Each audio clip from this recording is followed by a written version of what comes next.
drinks in. Yeah, you was going in 3 hours. 3 hours, you go. That's really that's up there. You not You drinks back. Oh yeah, it was 2 at a time. Oh yeah. I was consistent. Because by the third one, you didn't realize what you're doing. Though, Oh no, you know what I'm saying? bro, listen. What was crazy was my third round. I was like, well, let me be sensible. I went and got wine. I'm like, let me get a Merlot and a Corona. And it was like, you know, wine after hard alcohol is not sensible, fam. bro, it was Jameson. It's like drinking a Diet Coke. You know what I'm saying? Like, it is. It was to me. like drinking Diet Coke, fam. Like, a nice sensible red. I've done it, but it's definitely when I'm like, I ain't being sensible. but you gonna sleep great, ain't you? You are. man. But you waking up the next day like, who let me do this? Nigga, that's why I'm looking like this right now. Is the games on? Oh yeah. Yeah, actually the Packer game about to come on this second. That's what made me think about it. Oh, listen. I thought it came on at 12, so that was ready. I had my meal and shit ready. Bro, ain't nothing worse than preparing for an event and then the event ain't on yet. Ain't on, bro. Like, Salty. I'm talking about the noodles. Hey, look, I had ramen, dog. They didn't even taste the same. Now it was just salty because I'm just looking like the two teams don't even care about playing. My dad was he was doing shit in the yard. I knew they wasn't playing right now. Ain't no way he would been doing shit in the yard. Well, I definitely started watching other shit. Laid down, try to take another nap. YouTube TV. Gotta get that TV. Finally getting caught up on Diamond, man. It's pretty good. On what? Dragon Ball Diamond. Yeah. Yeah. I think I'm one episode. I didn't watch the last episode this week. I didn't either. I know. I already knew it was. It was good, but it was definitely a bridge to like next week's. That's the only thing that's like trash about anime now is because we catching up like you week to week with it. Yeah. You realize how badly some of these like cliffhangers be. You just like, damn, for real, bro. Yeah. I mean, you just don't remember that's what we used to go through. Oh God. You know what I'm saying? It refreshes your anxiety. That's all it is. That's the thing. But I love it. So I like a week to week. I always do like a week to week. I like it. I like it. Yeah. What? Yeah. I don't like binging. Because I value the dissecting and theorizing about an episode after, or what's going to like. Yeah, I love that. That's to me. That's my favorite part of TV. No, it should already be in his system. No, on the Xbox you do. Yeah, sorry about that. I thought you were talking about the YouTube TV. So, like I said, for me, I really love that aspect of it. See, I'm the opposite. I like having the full discussion. See, I feel like things die too quick that way. And that's the thing. Like, I'm okay with the one day conversation. Maybe it's because it's like a barbershop thing. Yeah. Where we only got a finite amount of time to talk about this anyway. Mm-hmm. But like the week to week anxiety of an episode, and then you get a filler. That's what I hate the most. Fair. So if it's a way in my option, like I don't give I'll watch both styles, but I prefer to binge that way I can just get it out the way. So the reason why I prefer, and even to that, like I like all right, I hear what you think is going to happen, and then what Dish thinks is going to happen, and what Bacardi thinks is going to happen, right? But then after, you know what I'm saying, and then saying watching it, I'm watching it, seeing like, oh shit, my nigga King was right or whatever, and then being able to come back like, bro, I like that, because the thing about it is that when there's a cliffhanger episode, when there's binging and it's the full thing, then we don't have that moment to decompress and talk about the cliffhanger because we're just talking about it in full. So it's like I do like the separation of it and everything like that because of that. Again, just the conversation. I just like being able to have that conversation. I mean, I think I just I don't like when I know it. Like when I'm in the episode, like y'all not finna finish this episode like I want to. and that's the problem because that feeling lingers for the whole week. For a whole and week, that's like, bro, what like. The disappointment, I feel like, what's funny? The disappointment I had in like Game of Thrones and how they ended is the feeling I be having when I see a whack cliffhanger or a bridge episode that leads to like, oh, it's about to get started. And it's like, bro. What I will do say though, because life be kicking my ass. So I do love the childhood joy I get when I realize like, oh, the next episode back out. You know what I'm saying? New episode. Because you damn near forget about it.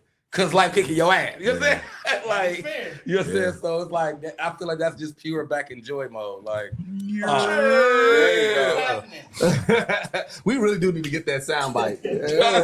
I'm telling you, we got to get door cam and that soundbite. I'm telling you, it's gonna be hilarious.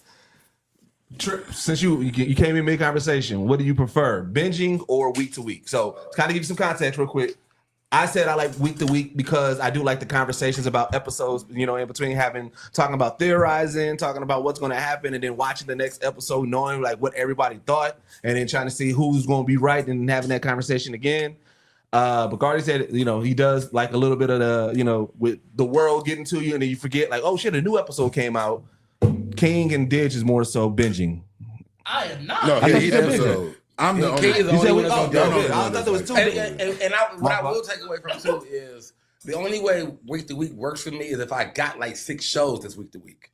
And that's that's the thing. Like that's only If I have multiple shows, When you only watch it one, you be like, that's what I think too. Is my ideal is I'm normally not a 6 to 7 show guy. I am like a 2 or 3 show person. Yeah, at the most, because I watch movies. So if I got a good show, I like the build up because I can feel that time with movies, and then go watch 5 episodes.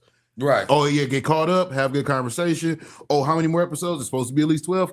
Cool. I'll talk to y'all in 3 weeks. Yeah. Somebody said, "How did you feel about episode 3?" Was like, man, Yeah, but like you know what I'm saying? I feel like the general conversation die quicker. Yeah. Like, I feel like when you binge it, like that's what happened with Stranger Things. Think about it. Stranger Things, the last 2 episodes of the last season came out beginning of July. By August, everybody was on to the next thing. That's just how we are anyway. so When it's week to week, you got the time where it's like you talking about it because it's not going to be done in the same month. So you talking about it over the span of 2, maybe 3 months, depending on how many episodes. See, I got the problem of I can fall asleep anywhere, anytime at all. So binging for me is kind of a it's very inconvenient for me to binge watch anything because I'm gonna fall asleep. I'm gonna have to go back and rewatch the episode over and over. So I prefer the week to week just because it not only does it builds the anticipation, but then it gives me something to talk about for that next week and something to look up and look forward to for that next week. I will give you that. Week to week is definitely a good community strategy. Like you're gonna just talk to more people. It's really good water cooler talk. Yeah, I mean, You know what I'm saying? if it's a work show or you know, like you and your girl show, obviously, yeah, you're gonna week to week it. But if it's like for me, anime sometimes is perfect just to binge it because I might hear a conversation. Mhm. Like, okay, that perked my interest. It's 4 episodes out. Boom, I'll watch all 4, and then it may, you know, I got a choice now. I can follow week to week, or I can just be like, I'll catch up. Okay, all right. Shit, y'all niggas ready? We gonna get into it? Are we about ready now? Yeah, we about ready. Like I said, our first one time back without X, Without who? Twitter. Oh, without this. Yeah, without Twitter. This to no Twitter pod. It's the No Twitter pod. Episode. I guess. Yeah. All 3. 1, 2. All right. Welcome back to the Geekset podcast, only podcast that blend hip hop culture and geek culture together. I'm your boy Deuces. With me, I got my man Bacardi Sensei. What's going on, everybody? How are we doing today? It's motherfucking podcast day. That's all the motherfucking nostalgia post. podcast day, bro. Nostalgia post. I definitely made that post like, bro, I ain't made no post like this in so long. Bro. That was like a staple thing, bro. It was. We got my man Didge in the building. What is happening, people? What is happening, people? What is happening, man? We got Trip in the building. What's going on, everybody? And we got King out the shop. What it do? What it do, man? Shit, how's y'all niggas week, man? How things been? It's been good, you know. I mean, it's getting closer to the end of the year. Counting them days. We in holiday season now, so we're doing holiday season. You know the season about to end. So ain't really been nothing else really to think about, honestly. You know me, like I said, my favorite holiday coming up. Your favorite holiday is Christmas? No, Or Thanksgiving. Thanksgiving. That's a wild ass Thanksgiving. pick for favorite. So it's Of not all because the of the other meaning. ones It's on not the because of the table. meaning of Thanksgiving. It's for how we as Black folks celebrate and do Thanksgiving. Is why is one of So them. the food? The food, the family, the gathering, the people. I mean, you did it catching on the up. 4th. You can I literally do like that for Thanksgiving any. better. Do that every Sunday. You can do that for any holiday. I like You don't need I like it Thanksgiving. around Thanksgiving better. The food to me is better than the 4th food because I mean barbecue. I love this. Now we don't do the same thing. We don't do the same thing. I can't. It ain't Well, the it's not same. the same thing, but I cannot agree with Yeah, you. I can't agree with you. on That that one. Thanksgiving food is better than 4th of July. I could have swore I was talking about what I love, my favorite holiday. I could have swore I was talking about my favorite holiday and why. You definitely got some explaining to do. Nigga. You was That's kind why- of down talking to barbecue. That's all I'm saying. I like 4th, but it's like the 4th of July, summer holidays is more barbecue based. I am a more soul food over barbecue. So, you know what I'm saying? And, you know, we get in the dressing, we get in the greens, we get in the baked mac and cheese, We get greens and we mac do and get, cheese. no, we don't. We We get greens we and mac got and cheese cheese. up there. Yeah, Yes, we do. I mean, mac and cheese is literally got Bro, season we don't get all dressing. year long. We don't get dressing. Dressing. Like I said, we don't get sweet potato pie. You really wanted to. We don't get sweet potato pie. We get banana pudding. That you said we don't do like Cornish hens or turkey. We do barbecue. But Yeah. literally greens, dressing. Somebody will mac and fuck cheese. around and No, put we don't get turkey on dressing. the We don't grill, get dressing on No, our. he talked about our family. We don't get dressing No, on no, our. I'm just talking about black hair. Black. No, I'm black talking about people. why this is my favorite holiday. Right. And This is we're all personal telling you why. Yeah. And we're all At the telling same you why time, that sucks. Dressing will get sprinkled in on a random ass Thursday, so it's like That's what I'm saying. It ain't that- Yeah, after it ain't I asked, if we asked, then yeah, it will. Yeah, you just gotta learn how to make it. That's what. it is. No, I don't want to make I don't want to make my mama's dressing. It's my mama's dressing. I know I make it. Who gonna carry it? You gotta teach it to the little ones. My mama got to teach it to somebody, but That's I don't. Yeah, but not me. Nah, man, it's my mama's But I dressing. want it though. It's my mom, and my mama gonna make it every time. Martin knew how to make the biscuits. No, he didn't. He He did not know how didn't. to make Remember, mama he biscuits. did not know how to make mama biscuits. No. Man, And then, I thought and then he- Gina I thought he tried, had and the then and it was hardened. And then when she tried to fake like it on that one Thanksgiving, he was like, "What that taste like? That's my mama biscuits." Hey, no, Martin didn't know how to make my mama biscuits. Before he got super defensive about Thanksgiving, I was gonna interject when you asked was Christmas his favorite holiday. It is mine. Christmas is yours? Yes. Yeah, Thanksgiving. I'm is assuming mine. is it about the food? I'm assuming that's not about the food. No, I just love the spirit. Like everybody is more happy around Christmas. You can call it whatever. Yeah. Everybody is. We don't have a time, bro. The toxic things that I be seeing that Honestly, people be going through on honestly. holidays, my family don't go through. So like, So the Christmas spirit be high. That's what I'm saying, but these are still very personal. But also, Yeah. remember, like, even when we was doing on content day, what I tell y'all that we do, that y'all was like, y'all do that, y'all want to be hard market. We go around say what we thankful for every year. Like I Yeah, I really do. love Thanksgiving. Thanksgiving is my favorite holiday, bro. but no, I think what threw me off because you started this in setup of like all black people kind of be in. No, this. I didn't. I said y'all ain't excited for Thanksgiving because Thanksgiving is my favorite holiday. And you said why? And I said because. I never said Before that, you said you looked at him very derisively and said, "Christmas your favorite holiday?" And I was ready to interject right there. I never said, "Oh, this is my personal favorite I holiday." feel like there was a moment that there was a mention of the black community. No, in that's your because y'all conversation. they jumped in. You did. No, you did. No, but no. It's the way you said it. I said, you like- I don't like it. I said because barbecue, How they do the holiday. how black people Yeah, do the holiday. Yeah, there you That's go. all I said was how black people do it the wasn't that he holiday. was saying that he was talking about how we all do it. He was just saying he likes that. I like that. That we all have our own ways Yeah. to do it. Okay. So, yeah, you know, and then like I said, you know, even early on in my family, like that was the time that we would do our Secret Santa pulling. So everybody would pull the names for Secret Santa Thanksgiving? to prepare, Oh, okay, to prepare for, you know, for like it's Thanksgiving has always been a good staple in my family in general. Even when we stopped doing the big, all our family and just doing the immediate family, it's just we get together, it's good time. Yeah, I don't know. I just really love Thanksgiving. I'm that person that when people get done with Halloween and try to skip to Christmas, I stand 10 toes down like, nah, man, we got to give Thanksgiving its proper respect because that's how much I love it. I mean, they all white holidays. I look at Thanksgiving as just pre-Christmas. Like it's just It's a precursor. It's just another day to eat some food. So it's like that. That's what I like. It's letting you know that Christmas season is here. It's just, I mean, I get it though. If you actually do add tradition to the holiday, they do become a lot more personal. You know what I'm saying? Like the food thing is common law Yeah, that's across everybody. the board. You know what I'm saying? When you start actually adding, like that's what some people like Thanksgiving just because of football. Like they know everybody gonna get around and watch football and just kind of, you know what I'm saying? So, Shout out to the NFL for giving us a nap time this year. Facts. Facts. That Giants Cowboys game, that is definitely designated nap time. Oh, hell yeah. To the NFL. What time is that on?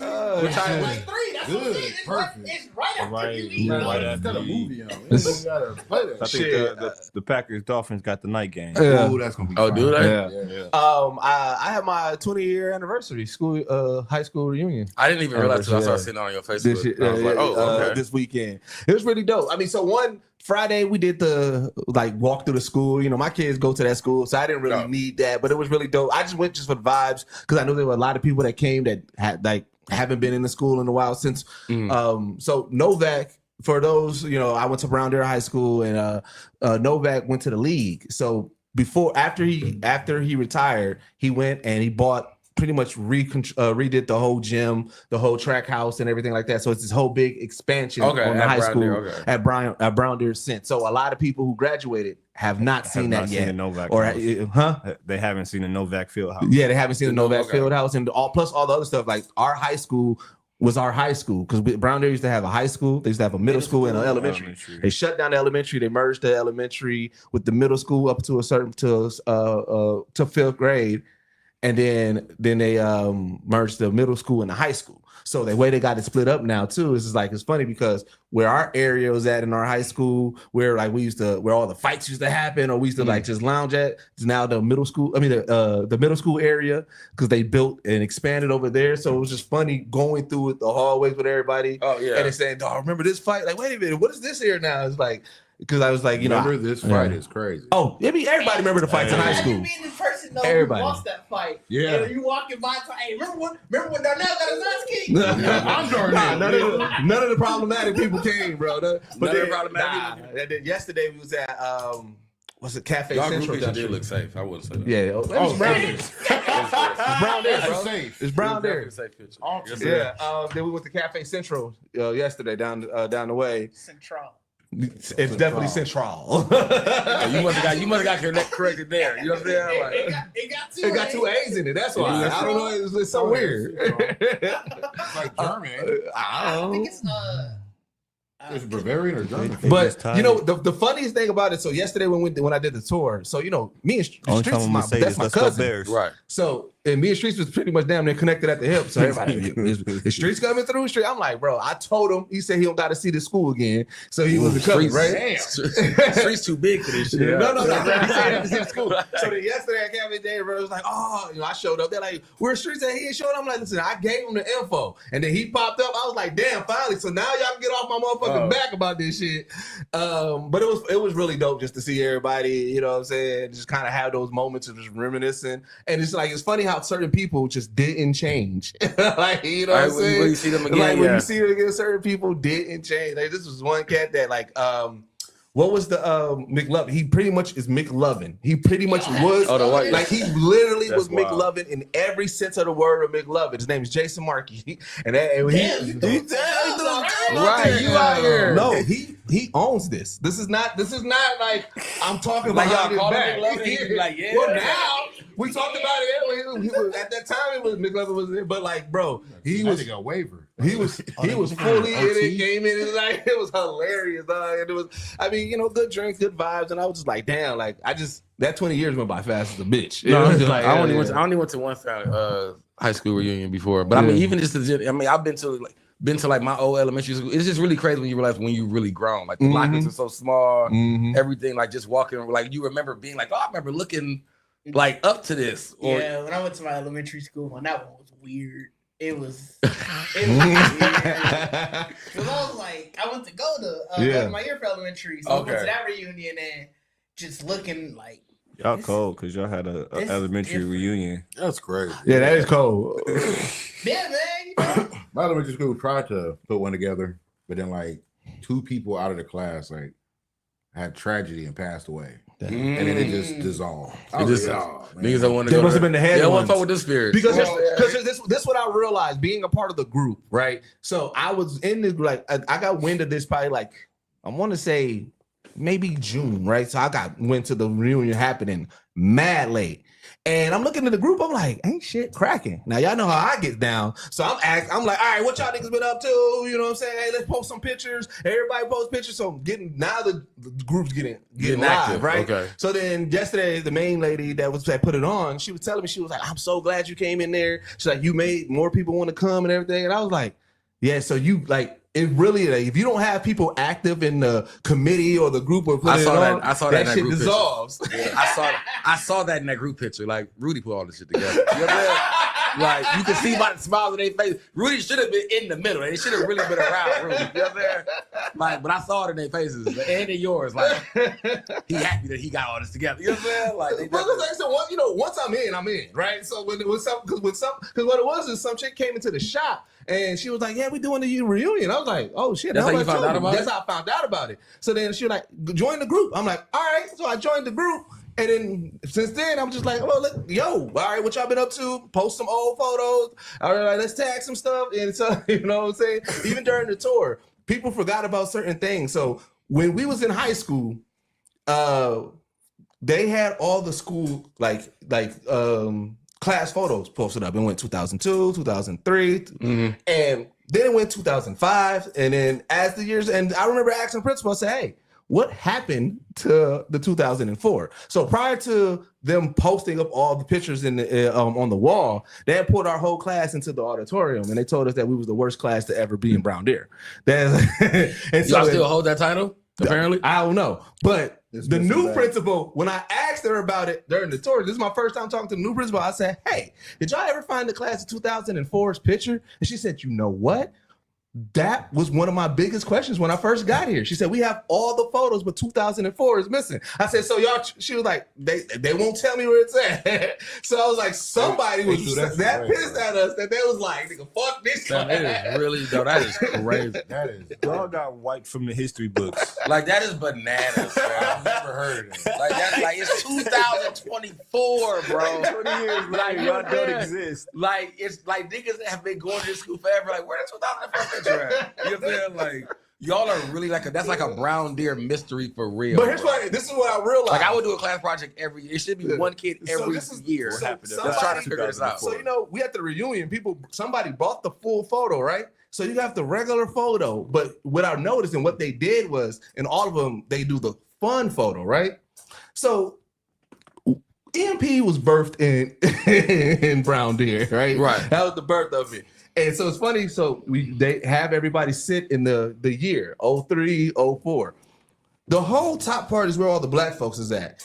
I don't know who was getting roasted, but we was dying. So we fucked that picture up for sure. Nobody was looking at the camera. Everybody was laughing. You see me like this. You see streets like this. Right. You see niggas like this. Right, like whatever it was. And I feel like whoever idea that was a project, they was really upset that we fucked up that photo because they don't want to use that 04 photo. Somebody put it on the cake at the reunion, but yeah, that 04 photo. And that could have been y'all. That could have been y'all fun photo, like, even if they would have put that up. But I mean, I guess that would make sense because every photo is a professional looking. Everybody photo. other's fun photo is like definitely pose funny. It's like fun photo and everybody's doing something, fun, Okay. not just sitting there.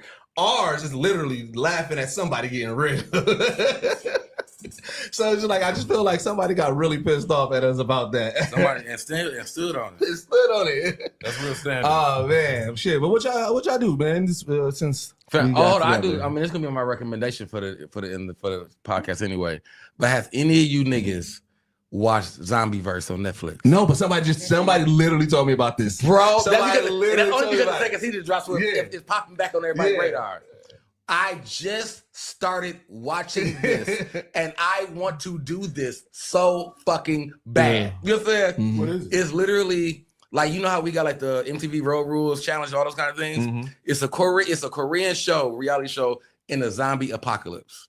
So these are Korean celebrities, and they're literally don't know. No one gives them any advice, and they just in the smack dab of zombie apocalypse. Korea is literally flooded with like this is like they went all out, bro.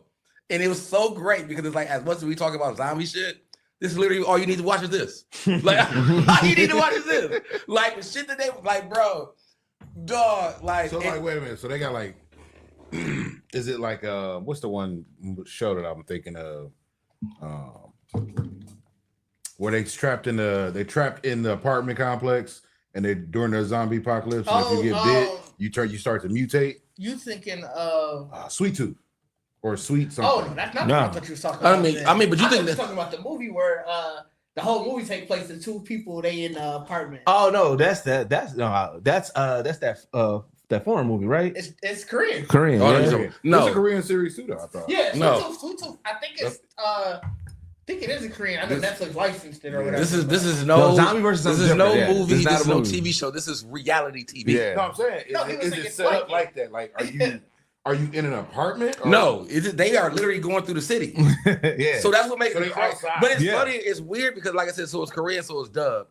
So it's like the commentary is so like that's how you know it's like this is actually fake. But I'm like that's why I would really want to do it because it's like niggas getting ate up by zombies, everything. Like you getting like the first scene is like all the actual people that's in the apocalypse like are meeting up somewhere while another show's going on. So they're kind of like watching the show, and it's like some random dating show or whatever, and a random girl comes in looking like she's sick or whatever, and sitting down and doing a dating show, and then the dude look regular that she's talking to, and then immediately she like attacks dude on the couch. All this is live. So that's the outbreak. That's the outbreak. But it's crazy because all you see is him really. All you do is see the scene over and over where she just on dude, but when she pull up, this nigga's like blood, like literally turned into a zombie, and you like, bro, how the fuck did they do that? Like, but then and it literally just turns into an outbreak. And it's like, so it's like them niggas tell them, like, y'all gotta go. And they just gone. And it's really over the top. I'm like, niggas throwing themselves through like it's real zombie. These niggas are Is it crazy. fast zombies? Are they running? Oh or they yeah, what walking? type of zombies? They all of them. And that's what's cool about it because that's how you know it's a show, because like the narrator is like one of those shows, the narrator is like introduced like a new zombie has entered whatever. So like they had a running zombie pop up, like, but they're really doing the task. Damn, I would love us to do this. Like, they're really doing the task. Geekset So it's like- take on Zombieverse. So it was really like it's just the first episode was them escaping from that film set to a van. You never answered my question. What? Was it fast zombies? He said or No, I slow said they all of zombies? them. I'm saying they really introduced new zombies. Like, so it's regular zombies and it's fast zombies. Okay. It's a mix. Yeah, so they introduced a new zombie every episode. That's crazy. That's You see, wild. like, That's wild business. but it was like nigga, it was a zombie walking around on stilts. Like that's how far deep into it. I would Like, fuck with that. I ain't gonna hold you. I would do but it. as I'm saying, like because it's a reality show, it's like, bro, if they brought this to the States, As a nigga who, as a nigga who believed that he would pass the wipeout course, I believe that we can do this. Bro, that's You what got made it all was the so faith in good the because it was world everything, in his bro. skill set. They went all out.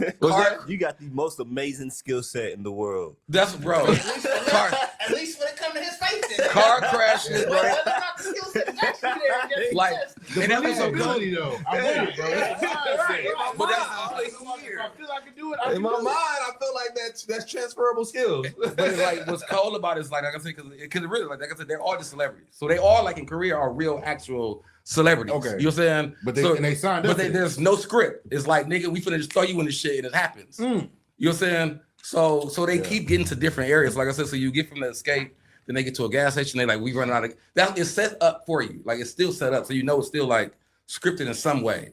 Because like when they get into the car, it's like two random niggas in the car with them, and they're like, "Where the fuck are you taking us?" It's a show like that, but it's not zombies. But it's like what's dude name? He played Batman, Lego Batman. Oh, I know what you're talking about. And then he have actors come on, no yeah, script, and they just no script and they or gotta whatever. figure it out. And But then he had Marshawn Lynch on there. He was I think playing I seen that. detective. I know what you're talking about too. I forgot. I what feel it's like called. I seen clips of this, not knowing this was a show or anything. I didn't, bro. I didn't like. It made me watch it. I thought it was like another just movie, like a TV show. So when I just watched the trailer, I'm like, bro, this is real. Like this is like, this is. Wait a minute, these are real. Like, and that's what I'm saying. It's the acting and everything. Like just the fact that like one of their missions was getting gas at the gas station. Yeah. And it was like swarm with zombies. So them niggas had to throw shit to try to ward the zombies to the You can't sound. kill the zombie. Like, bro, that's why that's how you know it's a show.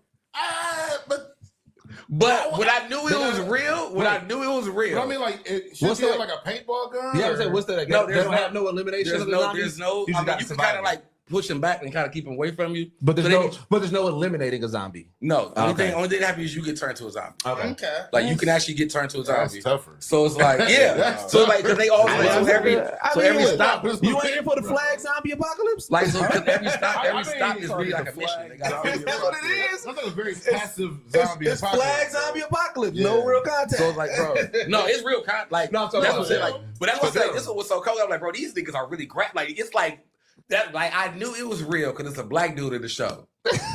And they you said, always need the like, black dude to give they you said the real. They setting was in like a supermarket at this says area, dubbed. and this nigga went out and tried to get some supplies. Like they was all locked in the stock room. And he was like, we gotta get some supplies and get some stuff, you know what I'm saying, out the grocery store. And I don't know zombies. Bro, that nigga got out there in the aisles and they got the quarter.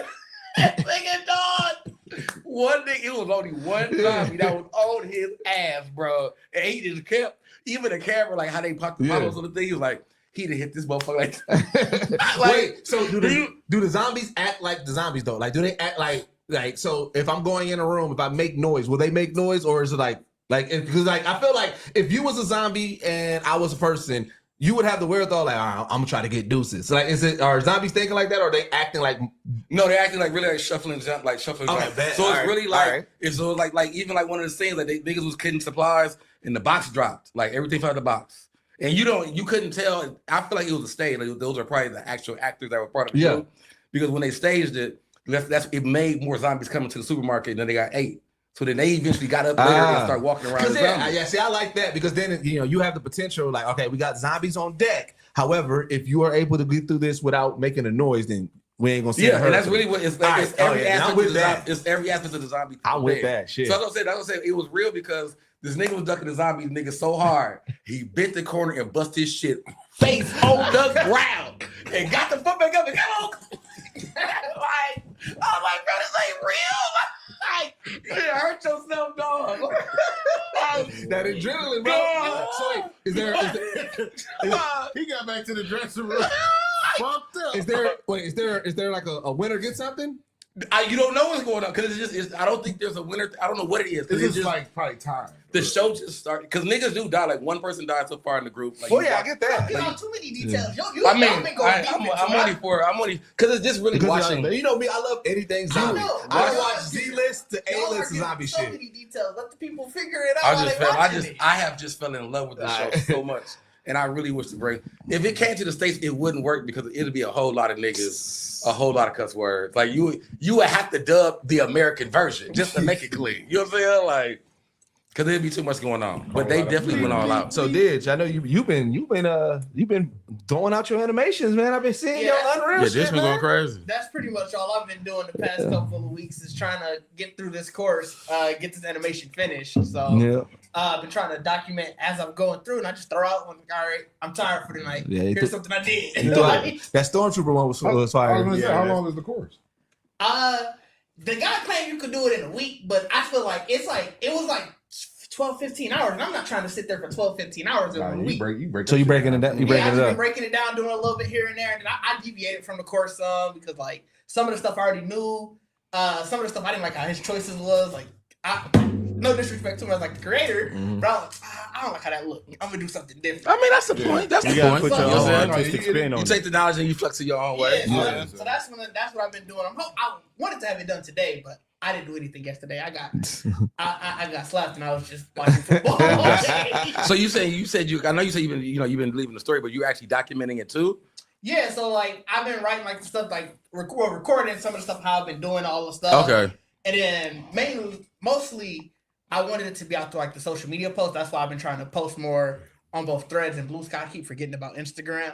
They really need to make it so you post on one, it posts on the other. Mm-hmm. I mean, it's apps for that. Still meta though. Well, Threads do. If you do Instagram, we'll take the Threads. Instagram with Threads. Do it. Yeah. Maybe I could just post Instagram and I ain't got to worry about having to post a video on Threads. I mean, that's yeah. You might got to go into your settings. The fact that you're forgetting Instagram and Threads is like part of this. Yeah. Like, well, because it's easier with more text based. So most of the time, I'm like, as I'm working on something, I'll be like responding to people on Threads. Oh yeah, because he did say he does more web browser stuff, and Instagram web browser is trash. It's trash. It's awful.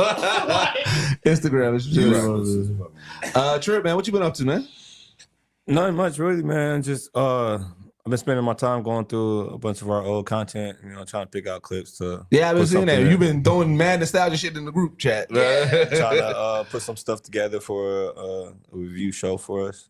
Just do that stuff. But shout out to my job though, because for lack of a better phrase, on Friday we had a Mexican Thanksgiving. Okay. That was dope. Okay. Like Mexican Jordans. Talk about inclusion. No.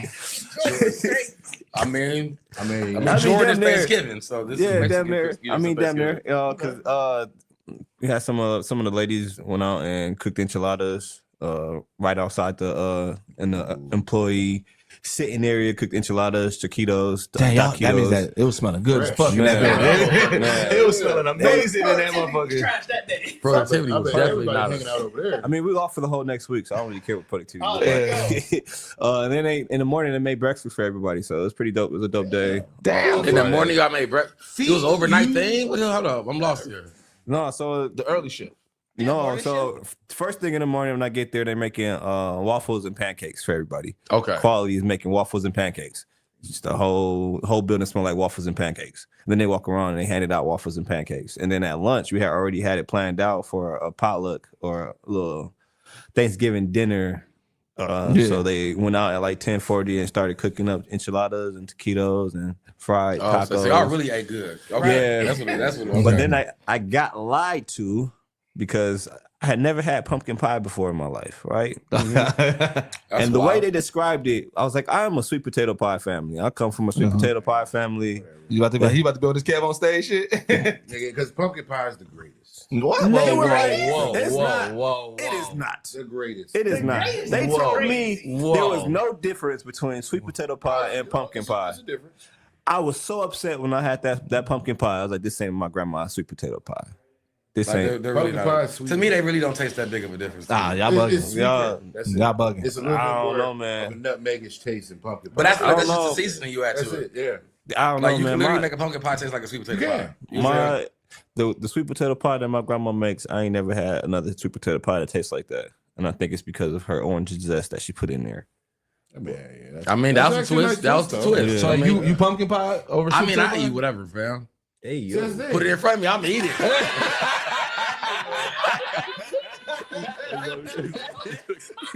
Like, Hey, ladies. Hey, ladies.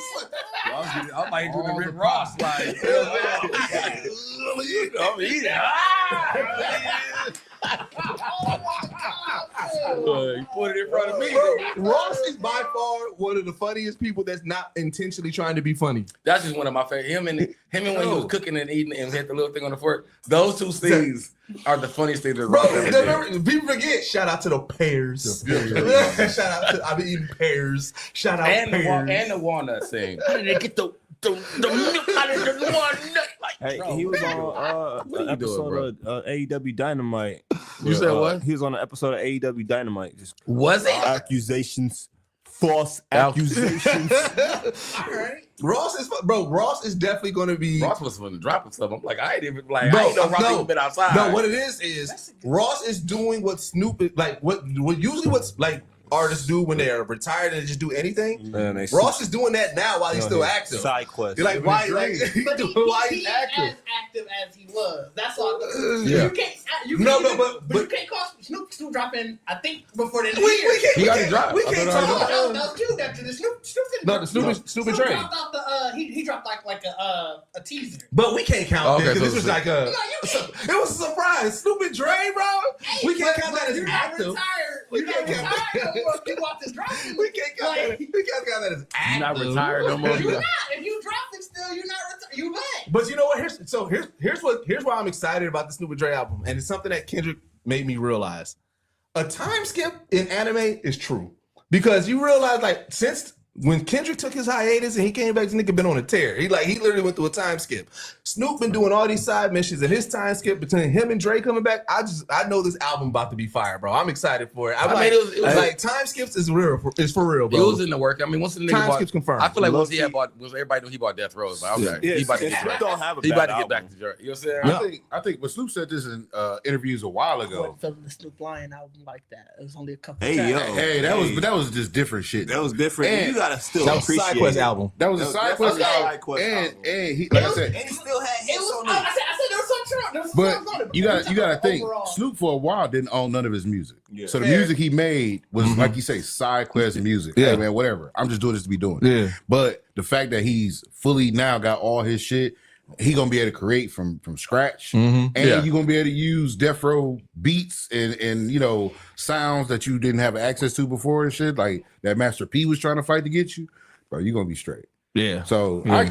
I think it's gonna be straight, but I'm kind of with Kendrick, where you don't come with no old man ass shit. Don't come with no old man ass shit. Don't come with no nostalgic shit. Like, I don't know, because here's the thing. For me, a Snoop and Dr. Dre album, knowing as much as we've been seeing them and where they're at, I'm just like, I really have no expectations besides that I'm gonna like it. Like, I don't. As far as I like the single. goes, I don't. Yeah, I mean the single fire. Yeah, I didn't hear the single. Yeah, the single fire. Yeah, the single fire. I was playing that earlier. Yeah. Single fire. Would y'all be okay with y'all not okay with a Snoop and Dre grown up album? I am. That's what I said. I know because what here's the it thing. Nas be on his Or shit. Jay-Z I'm okay with it. 444. Yeah. I But don't know if I wanna. I don't think- I don't want no street shit. You don't want no street I mean, shit. I don't know It street doesn't shit. have to be I don't want 444. no- I'm saying a I more don't want grown that. album. That like, Okay. Like I mean, not trying to. like disease. yeah, like I don't Okay. want that Jay-Z's last where it's just like you're just talking about some irrelevant shit. You know what I'm I saying? just feel like you because couldn't. y'all not irrelevant people. Well, here's the thing. Like both of them niggas still, I think, are still in their community enough to where it's like you can come up with something, and it ain't gonna be just get your shit together, ha ha ha type shit. Like, That's what I don't was wanna gonna hear say. Like, that. no, I don't think it's gonna be that. I don't think it's gonna be Is that. Drake gonna be rapping? yeah, he Yeah. rapped on the single. He rapped on I this? just, Yeah. I was like, Oh yeah, you didn't hear the single. Yeah. Oh, I don't know if he on the whole album. That's what I'm saying. He rapped on that single. I Just saying. thought when they said Snoop and Dre, I thought it was literally just Snoop rapping Dre beats, and I was like, I mean, No, it that probably- first song- it that probably first be song more- yeah. was rapping both. But of it them. probably be more. It probably Snoop probably would rap more Oh, yeah, than I Dre figured on this that. for sure. But But I was Dre's definitely curious- gonna be on a I few was tracks curious if rapping. this was just Dre beats the entire way. No, Mhm. bro, y'all act like he's a DJ Khaled. Dre has always rapped. I'm not saying that he can't rap. I'm just wondering, was he going full on beats this time? I only saw Snoop's thing. Like his little- his little snippet thing. So Yeah, and it's a Digits defense. But I thought that was two separate projects. Well, I thought Snoop had a project, and then they got the Snoop and Dre project. I don't even know about the Snoop and Dre. I didn't know about the Snoop Because you know project. Daz and Corrupt, they like got projects. Well, too yeah, I know that. under So all I of was going to say, but before we get to get to Digits defense, right now the producer rapper album, that is the wave, right? That's what we're seeing. The Hit Boy, and and we're seeing Metro and Future. Like that's the thing. But see, that's the thing. They're producers for the Oh most part. no! I get what you're saying. You know, or but Metro put out a rap album. How can I put it?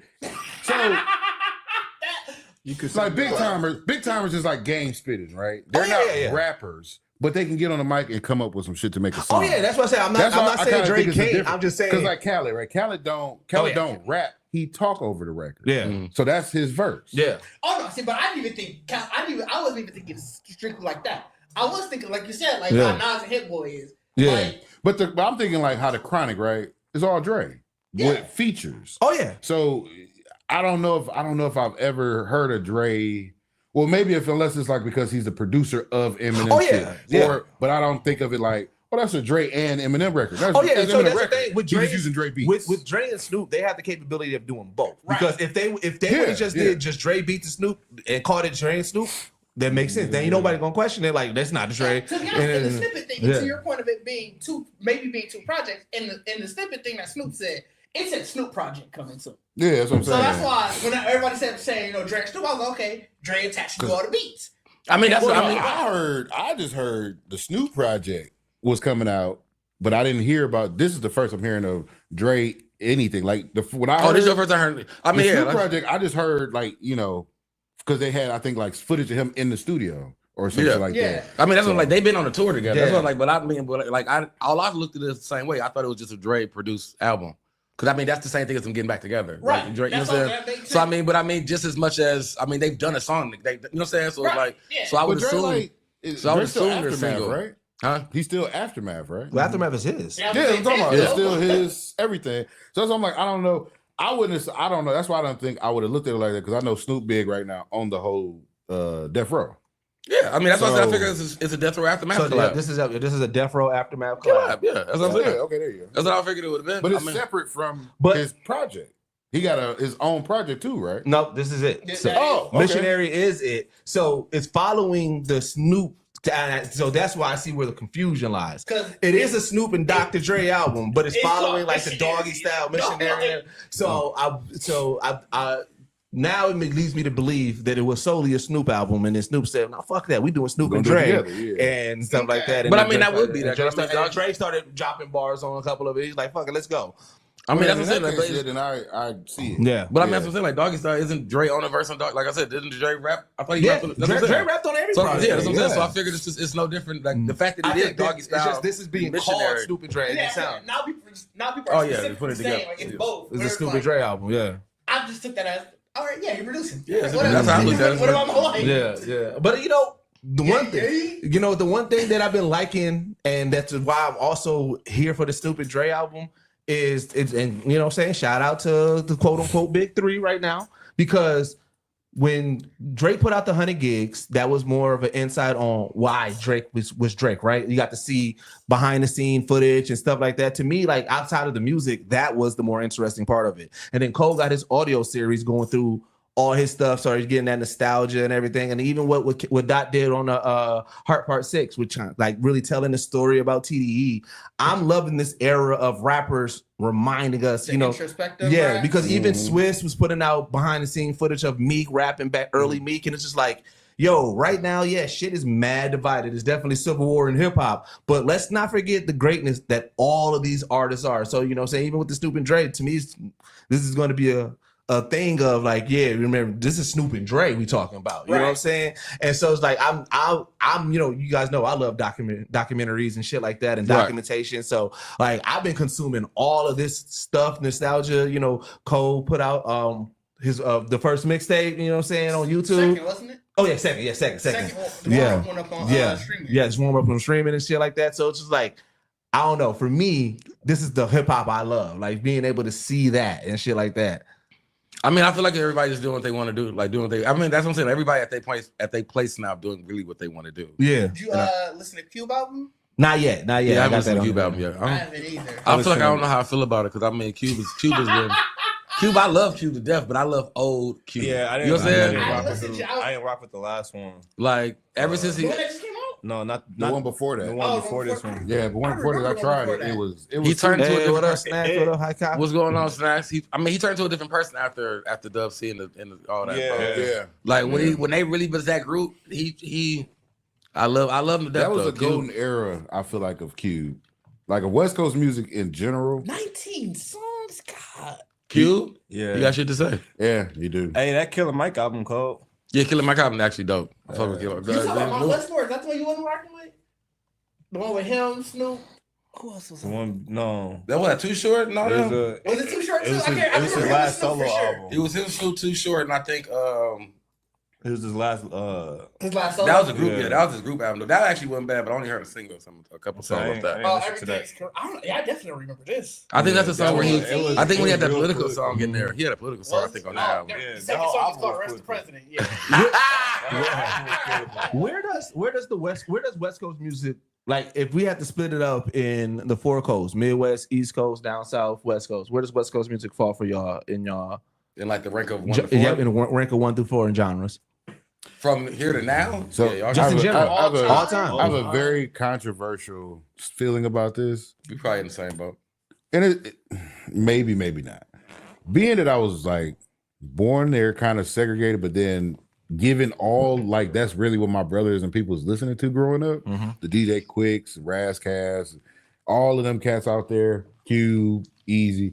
I really have always put it forth because West Coast music is literally West Coast music. Like they will never change it to like become a fad nowhere else. You'll never hear drill West Coast music that's popular. Like it might be some underground shit, but it ain't gonna be no mainstream shit because that's just the sound, the vibe about it.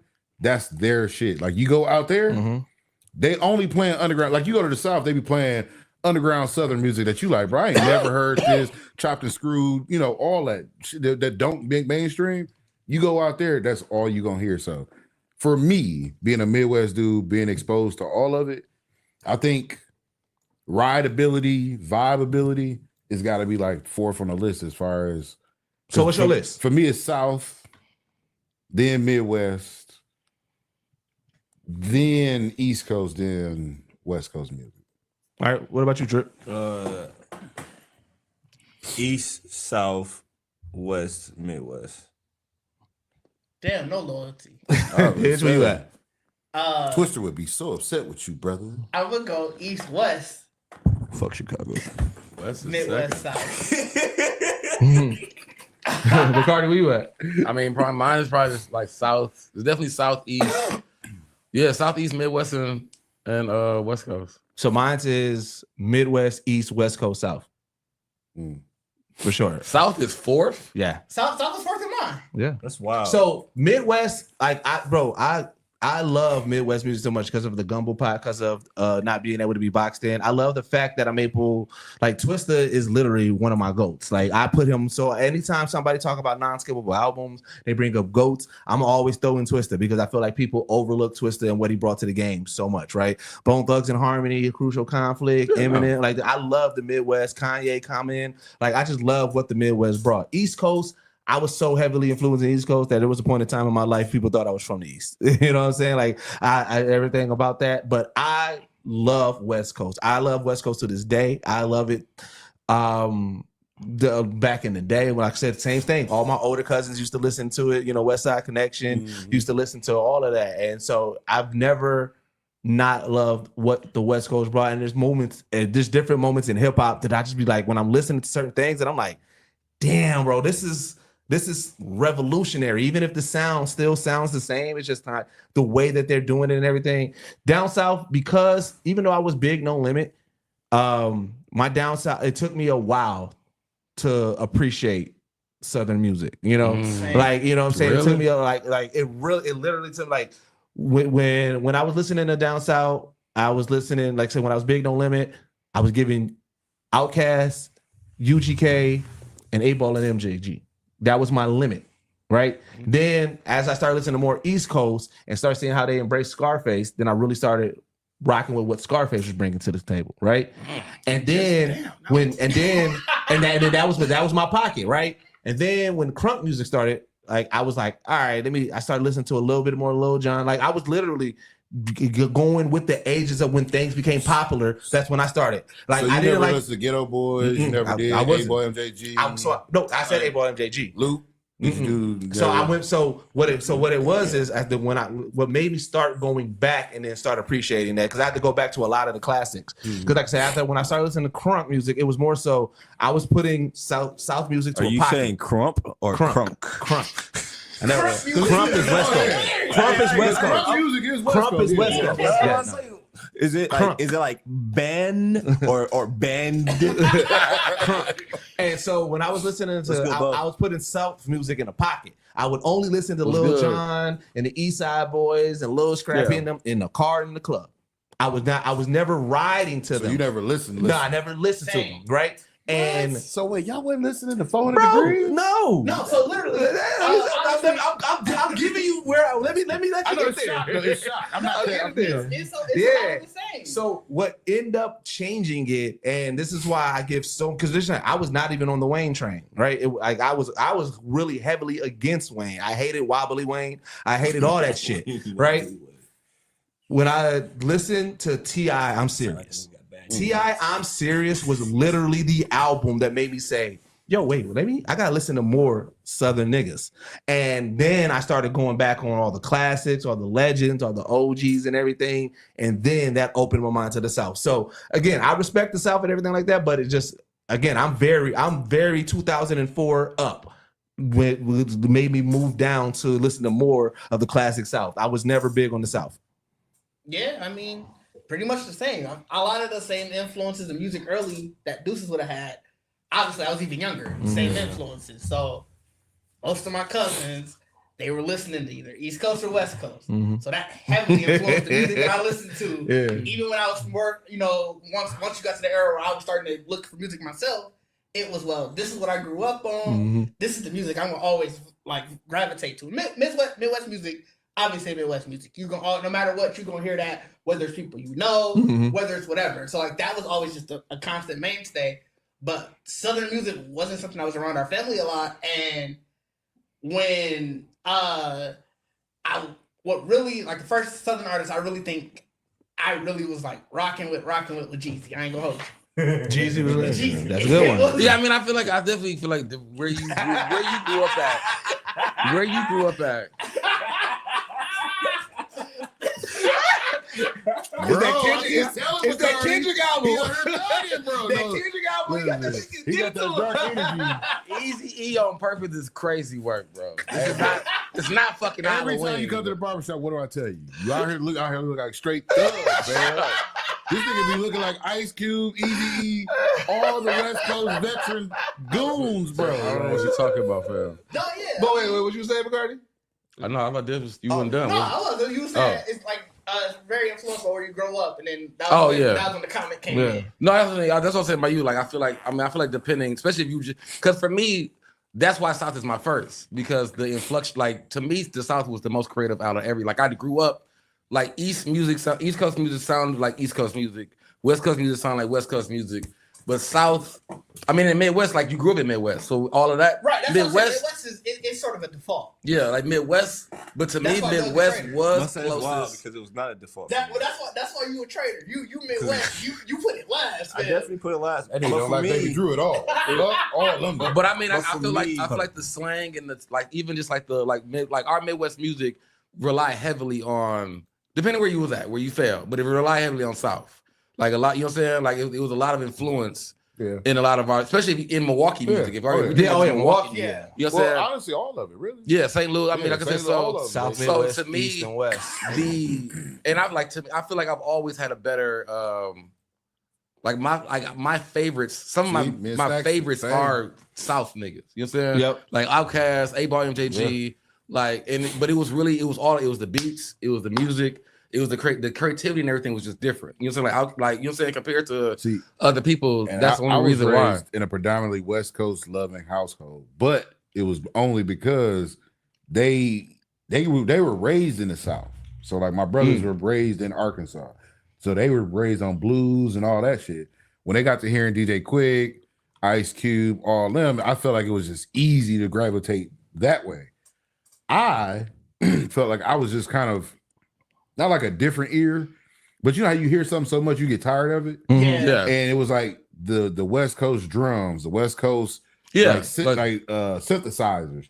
I was over it.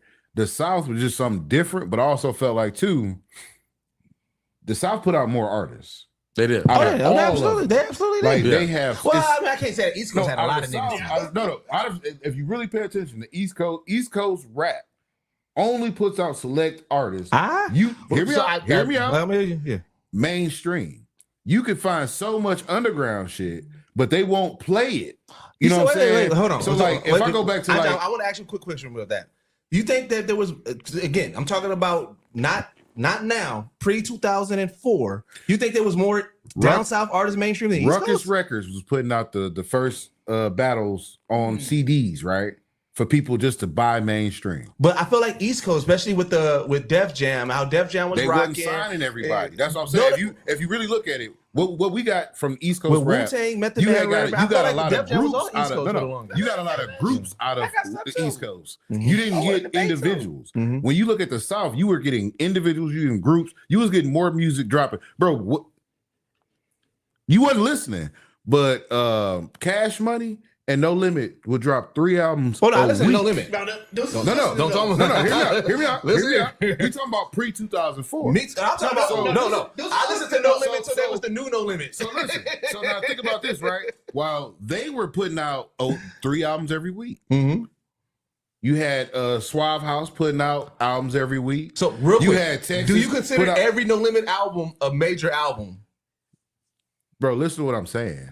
You said major. I'm still stuck on that. No, it's not major. I said you put it to the market so people can buy it, right? Oh, okay. So then I agree with you. That I got putting out more then. material. So now, if you're thinking about going to like a Sam Goody or any type of store, you're gonna fall onto some Southern music way quicker than you fall into I agree with you on the mainstream East Coast or West Coast music. So that was my whole reason why I could say I could believe the South has a bigger pull on people because from 95 to 2015, the South was just constantly putting stuff out, and everybody else was just only putting out who they deem popular. So here's my one rebuttal, and again, I think exactly what you said. It depends on where you was going. So where the CD stores that I was going, they were more East Coast influence, and so where they was putting out more, and not necessarily putting out mainstream or putting out mixtapes. there was so many more artists, underground artists from the East Coast that like I was discovering, you know what I'm saying, MC Hot Fire, and like there was so many, and because I would listen to DJ mixtape. Yeah, I did. Okay. I wanted to know what that nigga was at. Is what I already said. No. I'm saying that's underground music. no, but That's not. But it wasn't. Those people didn't have videos. Yes, they did. Right? So Yes, and that's what I'm saying. Because you at first you did say mainstream, but then you said to what putting out to the public. Yeah. And to that point, I'm gonna agree with Deuces there because also I think even whatever record stores that I was going to, even going to like the Sam Goodies and stuff over there, I definitely saw way more East Coast than anything. But we're not talking about. Okay, so let me clear it up. I'm not talking about the albums because anybody can put out the albums, the record, the tapes. I'm talking about videos, like radio play, mainstream. You put out your label spent money. Then I still put y'all out here. So then I still disagree with you. I think mainstream in that era, pre 2004, East Coast definitely ran it because remember it wasn't until the South got something to say, then the South became East Coast ran all of music for the longest, bro. No, bro. Are we talking about? Are we just talking about in rap and hip hop? Yeah, rap and hip hop. Yeah.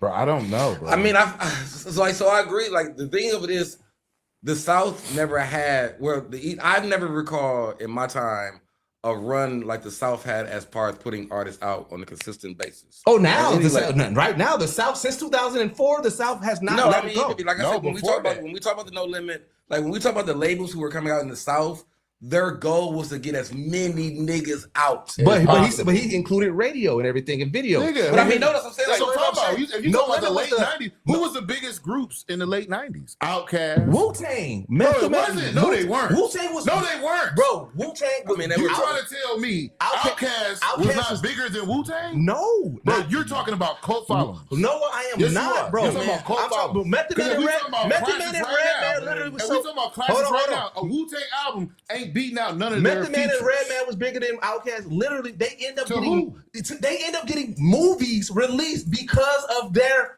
popularity. What are you talking about? What are you talking about? Method Man and Redman. How I was in theaters, bro. What are we gauging? Idlewild wasn't in theaters. What are you talking about? That was post 2004, bro. Yeah, what era are we talking about? Before 2004. Before 2004. Late 90s. Late 90s to 2004. Late 90s. You said the South had no mainstream I didn't say they didn't have but I said we're talking biggest. In the late 90s, it was West Coast versus East Coast. That's why that whole beef was Biggie and Pac. What are you talking about? Bro, they died in 96 and 98. Late 90s. How later do you want to go? West Coast, 96. Mid-90s. That was mid to early 90s, first of all. Yes, because you talking about Mobb Deep. You talking about all of that. Bro, that's like 95. Cash Money didn't say they took over for the 2000s, bro. So saying, but before Cash Money, you still got Ghetto Boys. Bro, you still had Luke. You still had. There was not the 8-Ball MJG. So you telling me you still have Suave House. Bad Boy as a record label was bigger than all of them niggas at that time. Only dudes moving units is him, Pimp Juice, and us. Nelly was from St. Louis. What are you talking about, bro? You didn't have to use a bar to explain. No, yes I do because it's here, bro. It's a wild statement. This is the first time I've heard somebody say South before. Bro, I never pre-2000. Before 04 saying the South, it was East and West. It was never the South. It all depends though. When you look at it, you still had Freak Leak though. You had the Freaknik. He had the Freaknik in the early 90s. I'm not saying there was not people. I'm saying I'm talking about but because of Freaknik, the South became such a big spot. So I'm not saying that. No, early 90s. But Florida general, bro. We had spring break where they had their own black spring break. Eminem came out. Eminem came out during 99-2000. Cash Money was the anomaly and the start. The reason why I can't really go into an argument, bro, because you even said y'all family wasn't listening to the South. But I'm a hip hop historian. So what I'm saying is, I know what you're saying, but what I'm thinking in my head is, you're telling me that the East Coast in those times, who we all listen to them, right? It wasn't nobody but Bad Boy and Def Jam really putting out nobody. Rough Riders Erasure was crazy. That's Def Jam. That's Def Jam. What do you mean? So Def Jam and we not acting like did I not just say that? You start off Bad And Def Jam. So let me finish. Because obviously y'all not trying to hear what I'm trying to say. We are. Bad Boy and Def Jam were the only ones in the late 90s. They died after that, bro. Their whole division don't even exist no more. They did not die in the late 90s. All they did was died in the late 2000s. they put out their own artists and they didn't put out no one else. But they didn't die in the late 90s, bro. They died in the late 2000s because their run was in the 90s, right? No, that was the beginning. That's the heyday. It definitely wasn't. That was the heyday because remember, Def Jam gave you all the first hip hop artists. In 2004, when the towers went down, in 01 when the towers went down. That's what I'm trying to get the answer to, because y'all arguing. Hold on. To answer that question, I could have sworn it was 04 was when the South. Yeah, that's what I said. When 04 is when the South took over. So I'm not saying the South never took. But you got to remember, I'm not even saying Jay-Z, DMX, and Ja Rule was the top of the game. They was at the top. They was the number 3. They was the top 3 MCs. Ja Rule was running everything in regards to that. Nelly was Nelly and Cash Money was the only people going diamond during that era until T.I. T.I. still, even when T.I. came, Nelly, he was not. Nelly's from the Midwest. Bro. The South did not take over until 2004. We really did have a Midwest moment. I'm not saying that the South didn't have people because they didn't. Outkast was still popping. But if we're talking majority from the 90s until probably 2003, 2004, it was East and West. I mean, even if you still got the OG on that moment. Even if you're just doing the aspect of what y'all saying, like if the whole Tupac thing was like 96.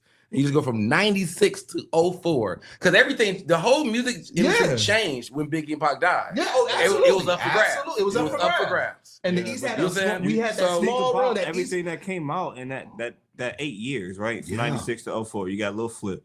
You got Pimp C. Bum B. Mm-hmm. You got none of them bigger than DMX, Jay-Z, Ja Rule. No, I mean, no, but none of them. I'm just let me, because I don't say that's relative to who you listen to. No, that's I'm talking numbers. I'm talking numbers and album Jay-Z sales. never sold in the 90s or 2000s. No. So what are you saying? Whoa. Y'all, you saying when did he go diamond? You comparing sales to When did diamond. Jay-Z go diamond? Did Jay-Z sold When did Jay-Z go more diamond? than all 3 of them niggas that y'all just said? When did Jay-Z go diamond? I didn't say diamond. When did he go 50 diamond? Cent with diamond. When did he sell? Who was bigger than them? None of those 3 people was bigger than those 50 Cent. When did he sell diamond? Richard died trying with diamond, bro. What are you talking about? I said Jay-Z. Eminem. I never said Jay-Z went diamond. I never said he went diamond. You just said before. I said you said before 2004 it was Wu-Tang. You ain't say nothing about the other niggas. You don't go diamond. You don't sell. I said he's bigger than those 3 people that you said. I'm just asking y'all. Bro. They are all over the place. We are definitely all over the place. Y'all are. I know, because nobody's trying to keep it on track. You said prior to 2004. Yep. So prior to 2004, I'm telling you, the South was just putting out more artists. But no, we talking about who was bigger. By the way, Jay-Z's two of his first 3 albums, so second and third album, both were number 1. Both of those were before 2000. You cannot say Jay-Z was not selling before Jay-Z. I didn't say he wasn't selling. You did. I said Diamond. Wasn't selling. I said Diamond. And I went back and said, act like Diamond is not. There's only like 4 people with Diamond in hip-hop. There's only 4 people. Diamond is not the only fucking thing that means you sold. And you sold a million fucking albums. You sold. Platinum was okay. Double platinum. But who sold more? Jay-Z. The 3 people that you said, Jay-Z, DMX. DMX first was it 4? Yeah. I'm sorry. All of those were fucking. The Little Flip. You really gonna bring Little Flip as top seller over Jay-Z, DMX? I wasn't arguing that any of those artists were bigger than any other. Though? Like, I wasn't arguing that. Y'all know it's not because y'all turning this into bigger. I just said what I said. You said they put out more artists. I mean, in terms of numbers, I don't give a fuck about numbers. So why are you saying you changed the argument? That's what I'm saying. If I put out 1 million people and all them niggas go fucking what? Pause. That don't mean shit. Hey, dog. What are you talking about, man? What is wrong with you, dude? Why you so bad? That's such a fucking asinine statement. Niggas put out 1 million fucking artists. I'm supposed to give a fucking 9,900,000 of them didn't do shit. What are we really talking about? Because that's what I'm saying. Like, the thing of this conversation was literally we were just talking about, and that makes sense because in the beginning between the 90s and 2000, like you said, by 2004, all these artists that Marcus is trying to say that were just literally coming out became a name by 2004. And that's cool. We agreed by 04. Thor. So, So why are you getting so right? So my thing, at no point, listen, this is just like your Thanksgiving shit. At no point was this about attacking your personal preferences. I ain't saying about that. I'm saying, let me finish. I'm talking about the Let stats. me finish. I said the reason why I gravitated from West Coast music to Southern music was because I had a lot more exposure to it because of the artists they were putting out all the time. But I said to combat But that. you said I said the to East Coast combat putting that. out more artists. They though. was. Bro, Pre-2004, East Coast was putting out more artists than the South. So let me, that was my main for one, statement. y'all really are screaming back and forth. And let me just say this, because I'm really fucking pissed about this.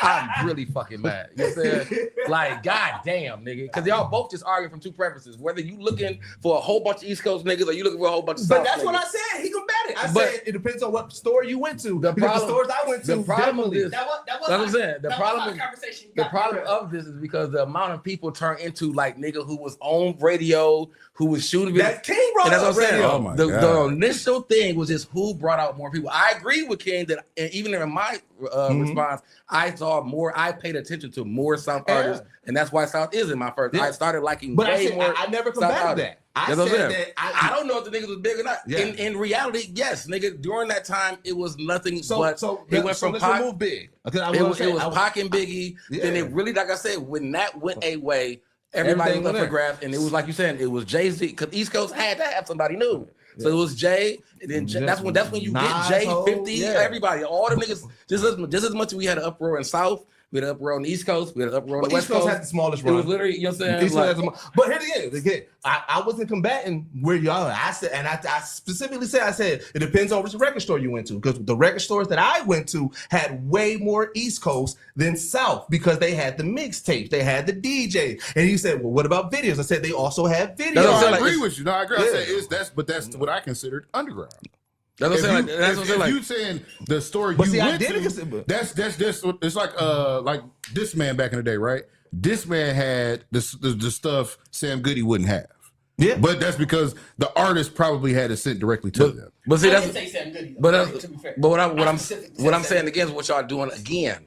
Y'all adding filters. I'm Like it was not. literally just the amount of artists being dropped. So whether you saw a whole bunch of artists through mixtape channels or you saw a whole bunch of artists getting dropped, it was like the thing was you saying the South put out more. So And I whether you disagree. heard of whether you had your list of niggas coming from mixtapes or record store purchases, it's only that now you just added filters. Like now it's like, well, no, I'm talking about the niggas who was on music videos. How can we have this conversation if Because you can. That's what I'm saying. It's a really all- perspective. it's Y'all all been personal. scream It's really all matching personal for fucking preference. Well, no, nothing. because when you start saying things like Because you start radio adding and filters, sales, y'all start to break But it that's when you the down. start thing. adding It's a radio and but sales, see, it's it's the like thing. factually that is wrong. Like How? the East. But look, I'm talking logistical. You talking about I'm talking what you paid facts. attention to. No.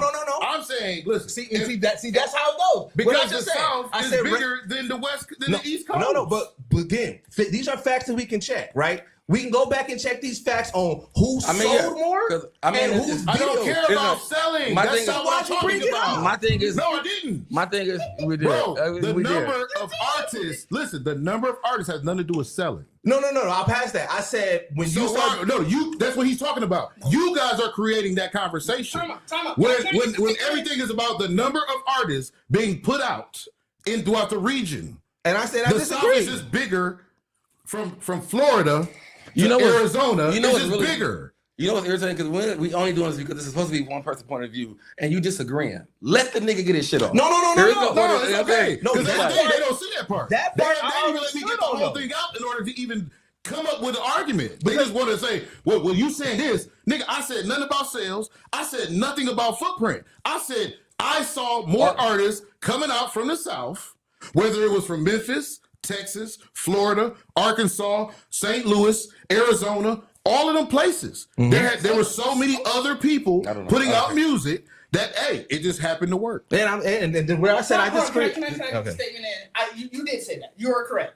Where the conversation devolved, again, was at the point when you brought up saying that it was perspective, depending on what store you went into.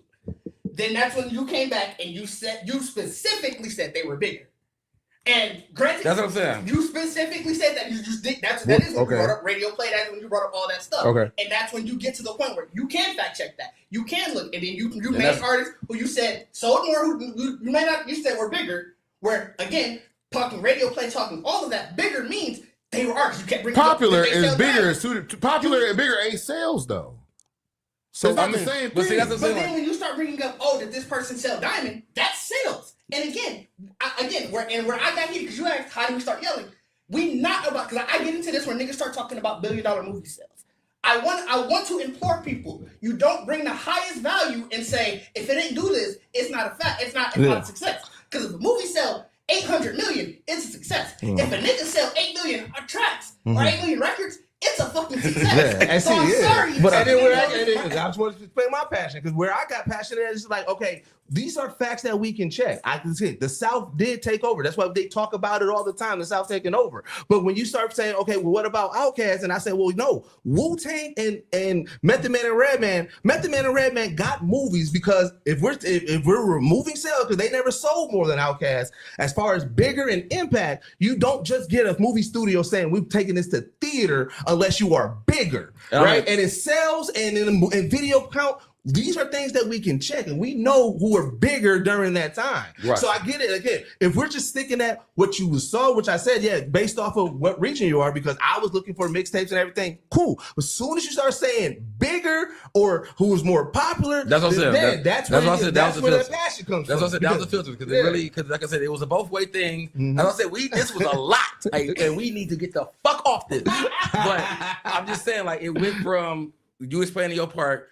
And when you disagreed, because you said, and the disagree was, depending where you was at, when you said, like, these artists, whatever, on mixtape, you disregarded that. Like, well, those are not big artists. I'm not saying they're not big artists. That became the filter, though, because you didn't consider those as, like, those were just underground artists. Like, we're talking about the original thing was just artists. There was no filters or no category there was in. It was artists coming out. So when you said, I don't consider them niggas artists, then it's you said I consider them underground artists. So you're like, I consider it, but that's what I said. That's how it blended into more and more different things, because it's like once you made a filter, like, well, underground artists don't count in the sense, like, I consider them underground artists, and it's like, no, all of them artists. So when they came out, see, that's where, you know what I'm saying? If you maybe the way I'm saying it, y'all not understanding it.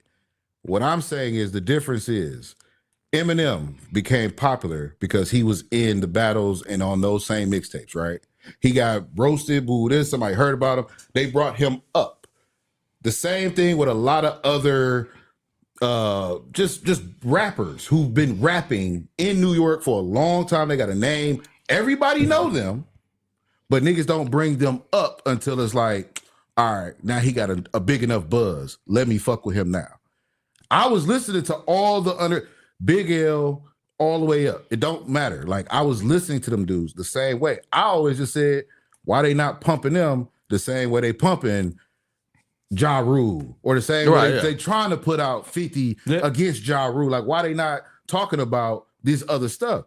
But it's the politics of the labels. Oh yeah, of course. So I mean, that's all over. That's the only difference. What I'm saying, when you talk about you wouldn't find them niggas, like, I was a Dipset nigga, so I'm listening to all these like J.R. Riders and them and Hell Rail and them, but I'm also understanding Hell Rail finna go to jail. That's why he not getting the big push. You know what I'm saying? Mm-hmm. J.R. Rider, you got some shit going on. That's why you not getting the big push. Right. The South didn't have that problem, because if anybody in the South had an issue, then you still was gonna rap. You still was gonna be in the video. Because they were just trying to get seen way more than because the East Coast had all the money. So, like you said, it's piggybacking off of the fact. So here's where I agree. I agree with you on that, but this is where it happens in every coast. But again, when we're talking pre-2004, actually, all the East Coast artists were getting pulled up, because if you look at the conception of Wu-Tang, that was artists bringing other artists that was underground that got pulled up. Method Man and Redman got perked up out of there.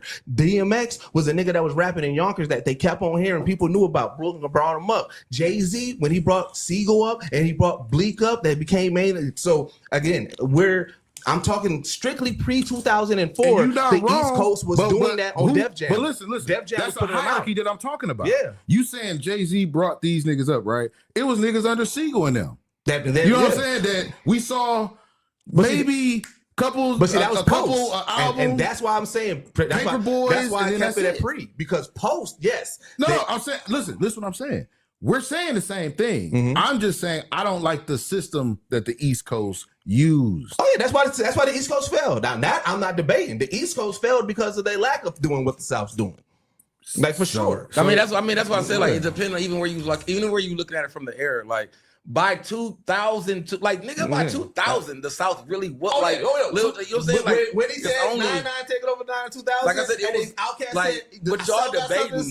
That's when like, the South officially took over 04. Yeah, like, but that's when that shit started taking like what over. what y'all. That's what I said. Like when I say South changed, like South became my first. It's like around that time when you see East Coast and everybody declining, and South coming back up.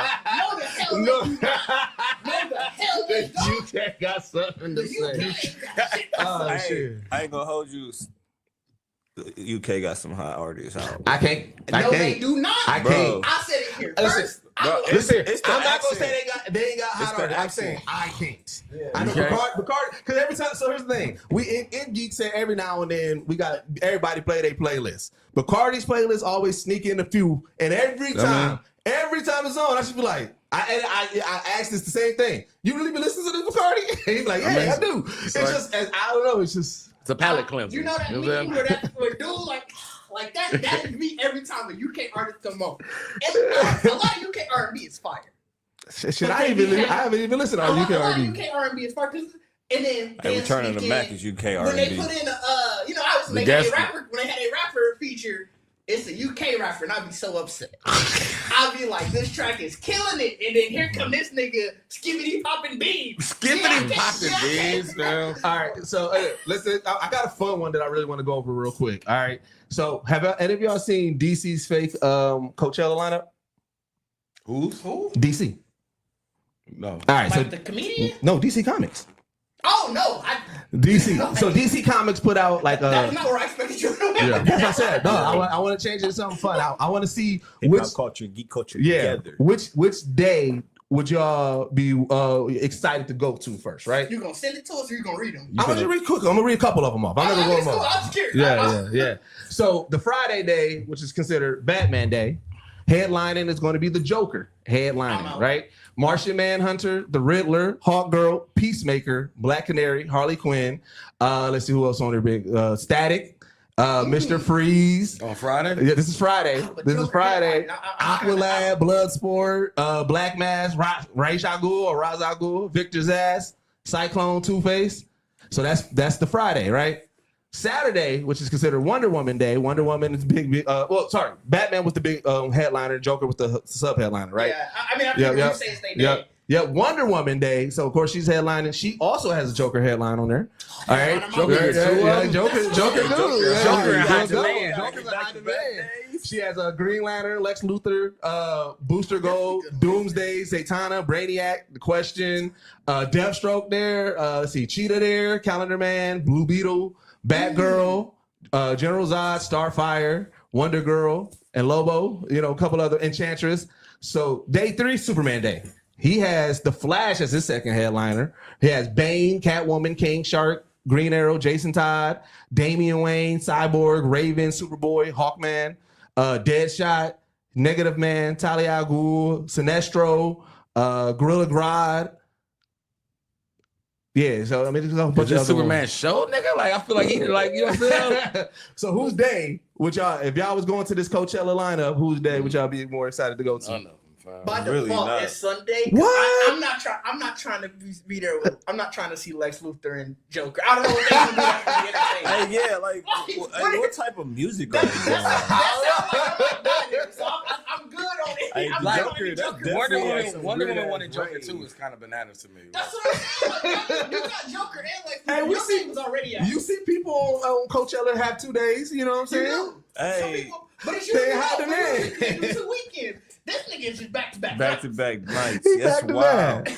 That's wild. It's definitely like a wild ass rave. On DC's official Instagram. So to your point, a deep dark maybe they are rave. trying to do their own hellfire. That's what I was asking. Batman shit gonna be depressing. Depressing. There's What? plenty emo music. What's night? Batman. night. Plenty Batman emo rock. Tonight will be live. He definitely up there doing that. Bro, I don't know, man. Let's see. years, bro. Make Like me a Superman man. Superman got Cyborg and Flash, so you know what I'm saying? Superman. He also got Raven. He got Steppenwolf. Hey, Raven is definitely emo music too. Yeah, Raven, she gonna be, but she gonna. He Hard rock got emo. Cyborg Hard and rock. Flash. That's EDM music. That's all definitely EDM music. definitely Flash plenty doing EDM. You telling me Flash not doing EDM? Running that fast? What type of music they Flash gonna listen music to? You giving Nah, Flash that shit otherwise? gonna be lo-fi as a bit. house music. That shit gonna be flowy as Yo, fuck. that'd be That's what wild. I'm Running to saying. lo-fi. He running that fast. That's what I feel like. That's what I feel like it would have been. No. Cause that's how you see the world. Like everything moving slow. So he really just chilling. Like Low No, key. fam. Low key, I would like he think of it. chilling. Yeah, And that's the definitely point. If you at a lo-fi. show, you supposed to be in that motherfucker just float, nigga. Like you're like we all going fast right now, y'all. You know what I'm saying? Like That sounds like you on gorillas. you on the That finest shit gonna, he drug. gonna have gorillas playing in the that kind of- background. You on the Flash he went through the crowd, gave everybody what they need for the night. Like Feel I'ma good, get nigga, dropping ecstasy pills and everybody. Yeah, didn't even know. Didn't even know. Next thing you know, Wait, is Phil Gooding considered lo-fi? No, No, that's like alternative, I think. Yeah. Like alternative hip hop. tell everybody we finna hit the speed verse, y'all. Like he done ran through, gave everybody feel like we finna hit the speed verse, y'all. I'm not trusting somebody telling a group of people, hey, we all hitting the speed verse. We all hitting the speed force together. The Speed Force is definitely the drug that you see. That's why it gotta be EDM. Speed Force sound like a drug. And that's what I'm saying. And by mid concert, he gonna be like, y'all feeling good tonight, right? You know what I'm He might So- switch it up on the Wait, so what were you didn't say on there yet? Did you? saying? I ain't want to go to none of them. Yeah, you got motherfuckers, to. Like, You got to pick, man. It's for the vibe. because I don't want to do Superman Day, because that's just this nigga just you footing the bill, bro. Like I don't fuck with Superman like that. And Batman dealing with Joker don't make sense to me. That's what they finna do. So you going wonder? They gonna do it versus? Hell no. They gonna do it Joker is versus. definitely finna be some like a hardcore horror rock. Yeah, he might be screamo. That's why it don't make no sense with Wonder Woman. I Like don't know what type hey, of music pop. she doing. Wonder Woman doing fucking Nicki Minaj music. Pop. Oh, you snap. Like Pop might be. Well, then she might got a collab. You know what I'm saying? When Nicki Minaj got a collab with so many people, it's the Wonder Woman Joker collab, the collab that you ain't think was gonna happen. You know what I'm That's a saying? nasty collab. it is. Then Everybody want But then that. you got Green Lantern. He gonna come with all the pyrotechnics. I mean, Wonder Woman Day might be fire. Green Lantern gonna put on a show. Green Lantern gonna put on a show. You got Booster might catch Gold. a He gonna come season. out jacking it down. You got Zaytana. She gonna give you a magic show out of this That's world. That's just a full on magic act. You know what I'm saying? You got Bizarro there, Starfire. Like Wonder Woman Bro, Day might that shit actually like. sound You said ass. Bizarro like Bizarro. That shit sound- Bizarro gonna Like, have to be- Bizarro gonna give you Bizarro definitely Tyler the Creator. That shit definitely sound like a true on, like fully like DJ day. Like everybody DJing. Like I see I start like think that for Superman Day. you think everybody DJ on Superman Day? I think all of them are DJs. I'm changing. I'm going Wonder Woman Day. Wonder Woman Day is That's all Wonder Woman definitely do giving up Beyonce's performance. That's all DJ music. Who won the world? Girls. Oh, yeah. Amazon's out there doing that. That'd be crazy. Front row just full Amazons. Can't even see upstairs. You said- All right, y'all want to get a little bit of controversy? I mean, we have already. I feel yeah, I'm about to say we ain't get there yet. So, Jonathan Major's accuser drops her I lawsuit not want against to him. get this controversial. Just one question. Do y'all think that changed anything for Jonathan Major's status in the MCU? What? No. So his accuser, she dropped the accusations. No, she dropped the defamation The case.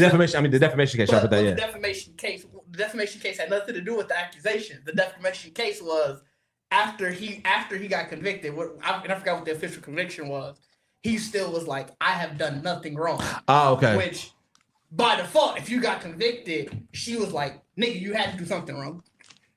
And so it's like that, but this ain't finna change shit for the MCU. All right, just one. No, they made the decision. They stand. Yeah, on they that not. shit. Yeah, they're not finna. They're not gonna go to the. They They done can't get that already media went clean back up. on the Kang Dynasty. They're not Yeah. going back on Doom. They might get it down crazy. Yeah, they not gonna. Damn, life wild sometimes.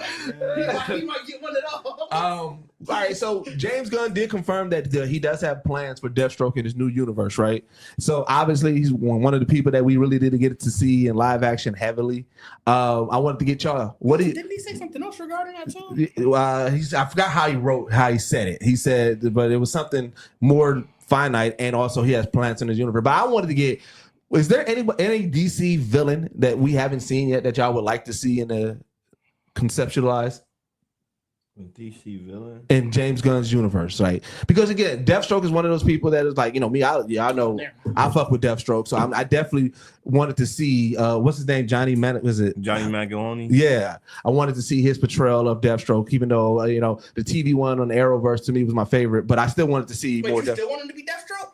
No, I want to see I want to see a Deathstroke in this universe. No, I'm just saying, like, would you still want him to?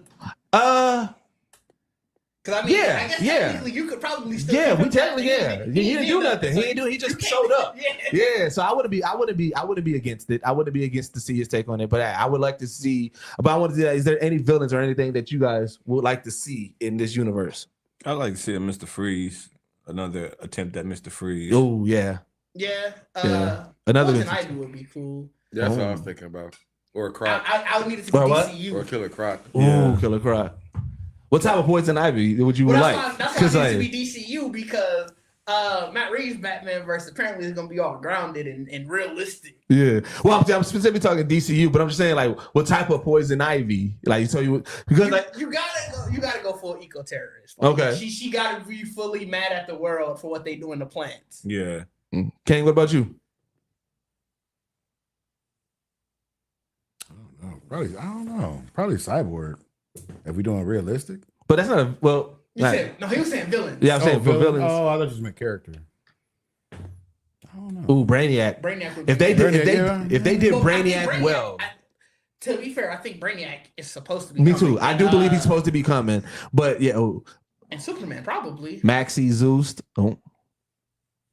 Zeus, man. Wait, which Zeus though? Because like there's different. I need the fully arrogant Zeus. I do like not as comical like in the Harley Quinn show, but like he do need to be on that. He do need to be on that. I'm Zeus, nigga. Like I need. Arrogant Zeus. I mean, you definitely a villain.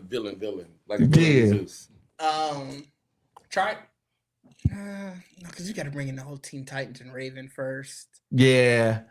I don't know a lot of DC villains, to be truthfully honest with you. That's other than in the Batman Rogue Gallery. I was gonna say it's probably a handful, but that's the thing. They don't create a lot of villains. Gorilla Grodd, I would be okay with a Grodd. No, because I don't need to see a Flash movie soon.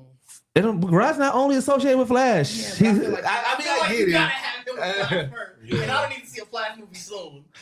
I would like another Flash movie to erase. I love Flash to erase that. Last so you ready? It wasn't bad. Let's not get back there. We already had this conversation. Let's not go there. King said his piece about the Flash movie when we talked about it when it came out.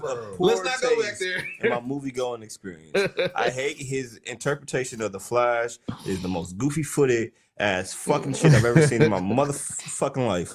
But he hated that. He himself hated that. We can tell. Yeah. Don't do this shit. Let's not take it back there. We don't gotta go back there. I'm gonna say some real disrespectful stuff about that movie. Wow. All right, so but Trigon, yeah, I was still. Trigon would be fire and stuff like that. All right, so real quick, I ain't gonna go over all of them, but the Gaming Awards is coming up. Mm-hmm. Yep, and we had a year in gaming, so I want to go over a couple of these categories, and then I just want to get who y'all think is gonna win. You got the nominees for them too. Yep, I got all of them. Perfect. All right, so I ain't even gonna do no structure. I'm gonna start off with Game of the Year. Game of the Year is Astrobot, Bolatro, Black Myth, Wukong, Elden Ring, Shadow of the Earth Tree, Final Fantasy VII Rebirth, and Metaphor. Who y'all think's taking it? You said Metaphor. What's the first Metaphor Fantasio. I heard that game is fire. Astrobot. Balataro, Black Myth, Elden Ring. Balatro, by the way. Oh, Balatro. I heard it. I was watching the announcements. I didn't know I announced it before that either. Elden Ring, Final Fantasy VII Rebirth. I think it's Astrobot. Nigga, Astrobot? I never heard. What is Astrobot? Astrobot, it's a PlayStation platformer. I remember I had a friend who played it, but I remember when it came out. It came out like beginning of September, and immediately everybody was like, "Yo, this game is amazing." Balatro, I don't know too many people who played it, but the people I do know who played talk it highly of have it. talked really highly. Talk very highly of it. Shadow of the Earth Tree could potentially get it, but I'm curious if some of the voters are going to be wary of giving a DLC Game of the Year.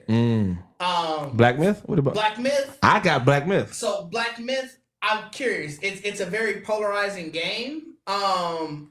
because it's either like a lot of people didn't really like it, but a lot of people go super hard for it. So it's like I haven't played it myself, so I can't say. And then Final Fantasy VII Remake. This isn't the first time. Remake was on there last year, by the way. Yeah. Resident Evil 4 Remake was.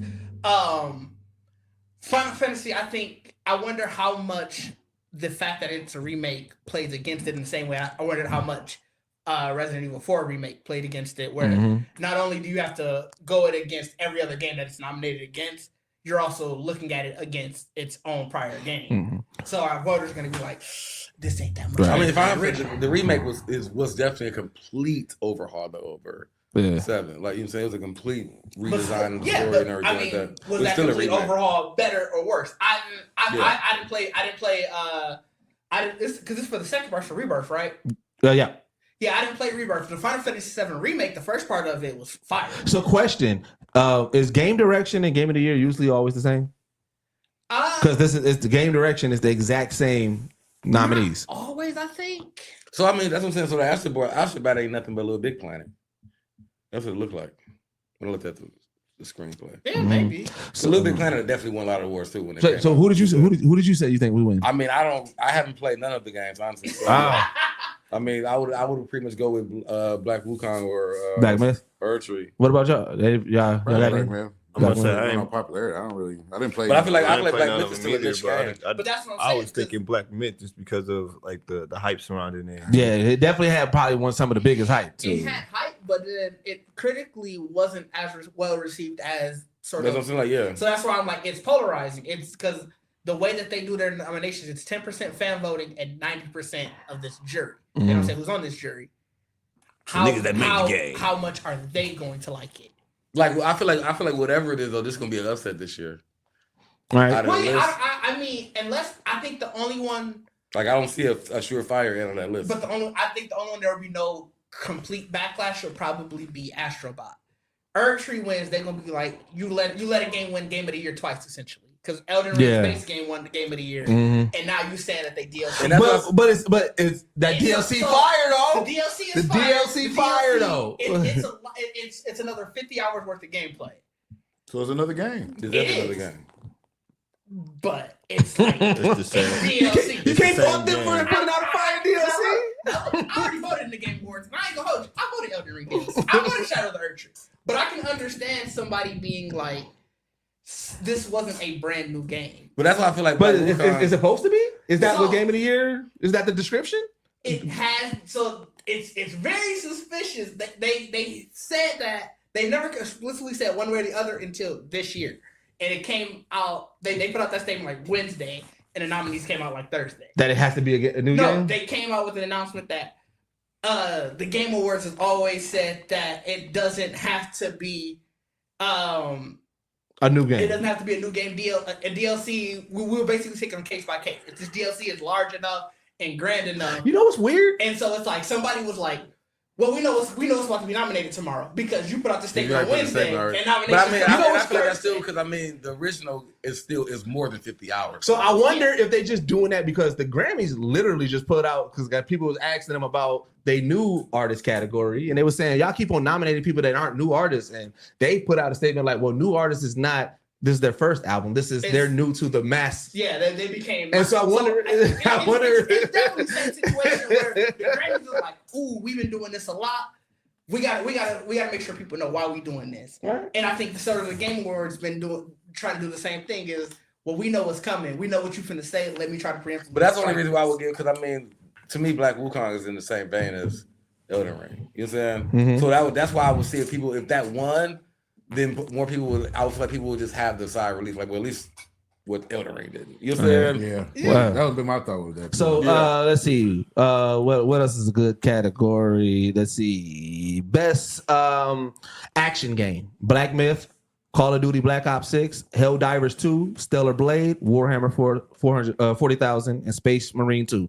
No, that's one. Yeah. That's all one. Helldivers gonna win that one. Helldivers probably gonna win. Yeah. I think Stellar Blade.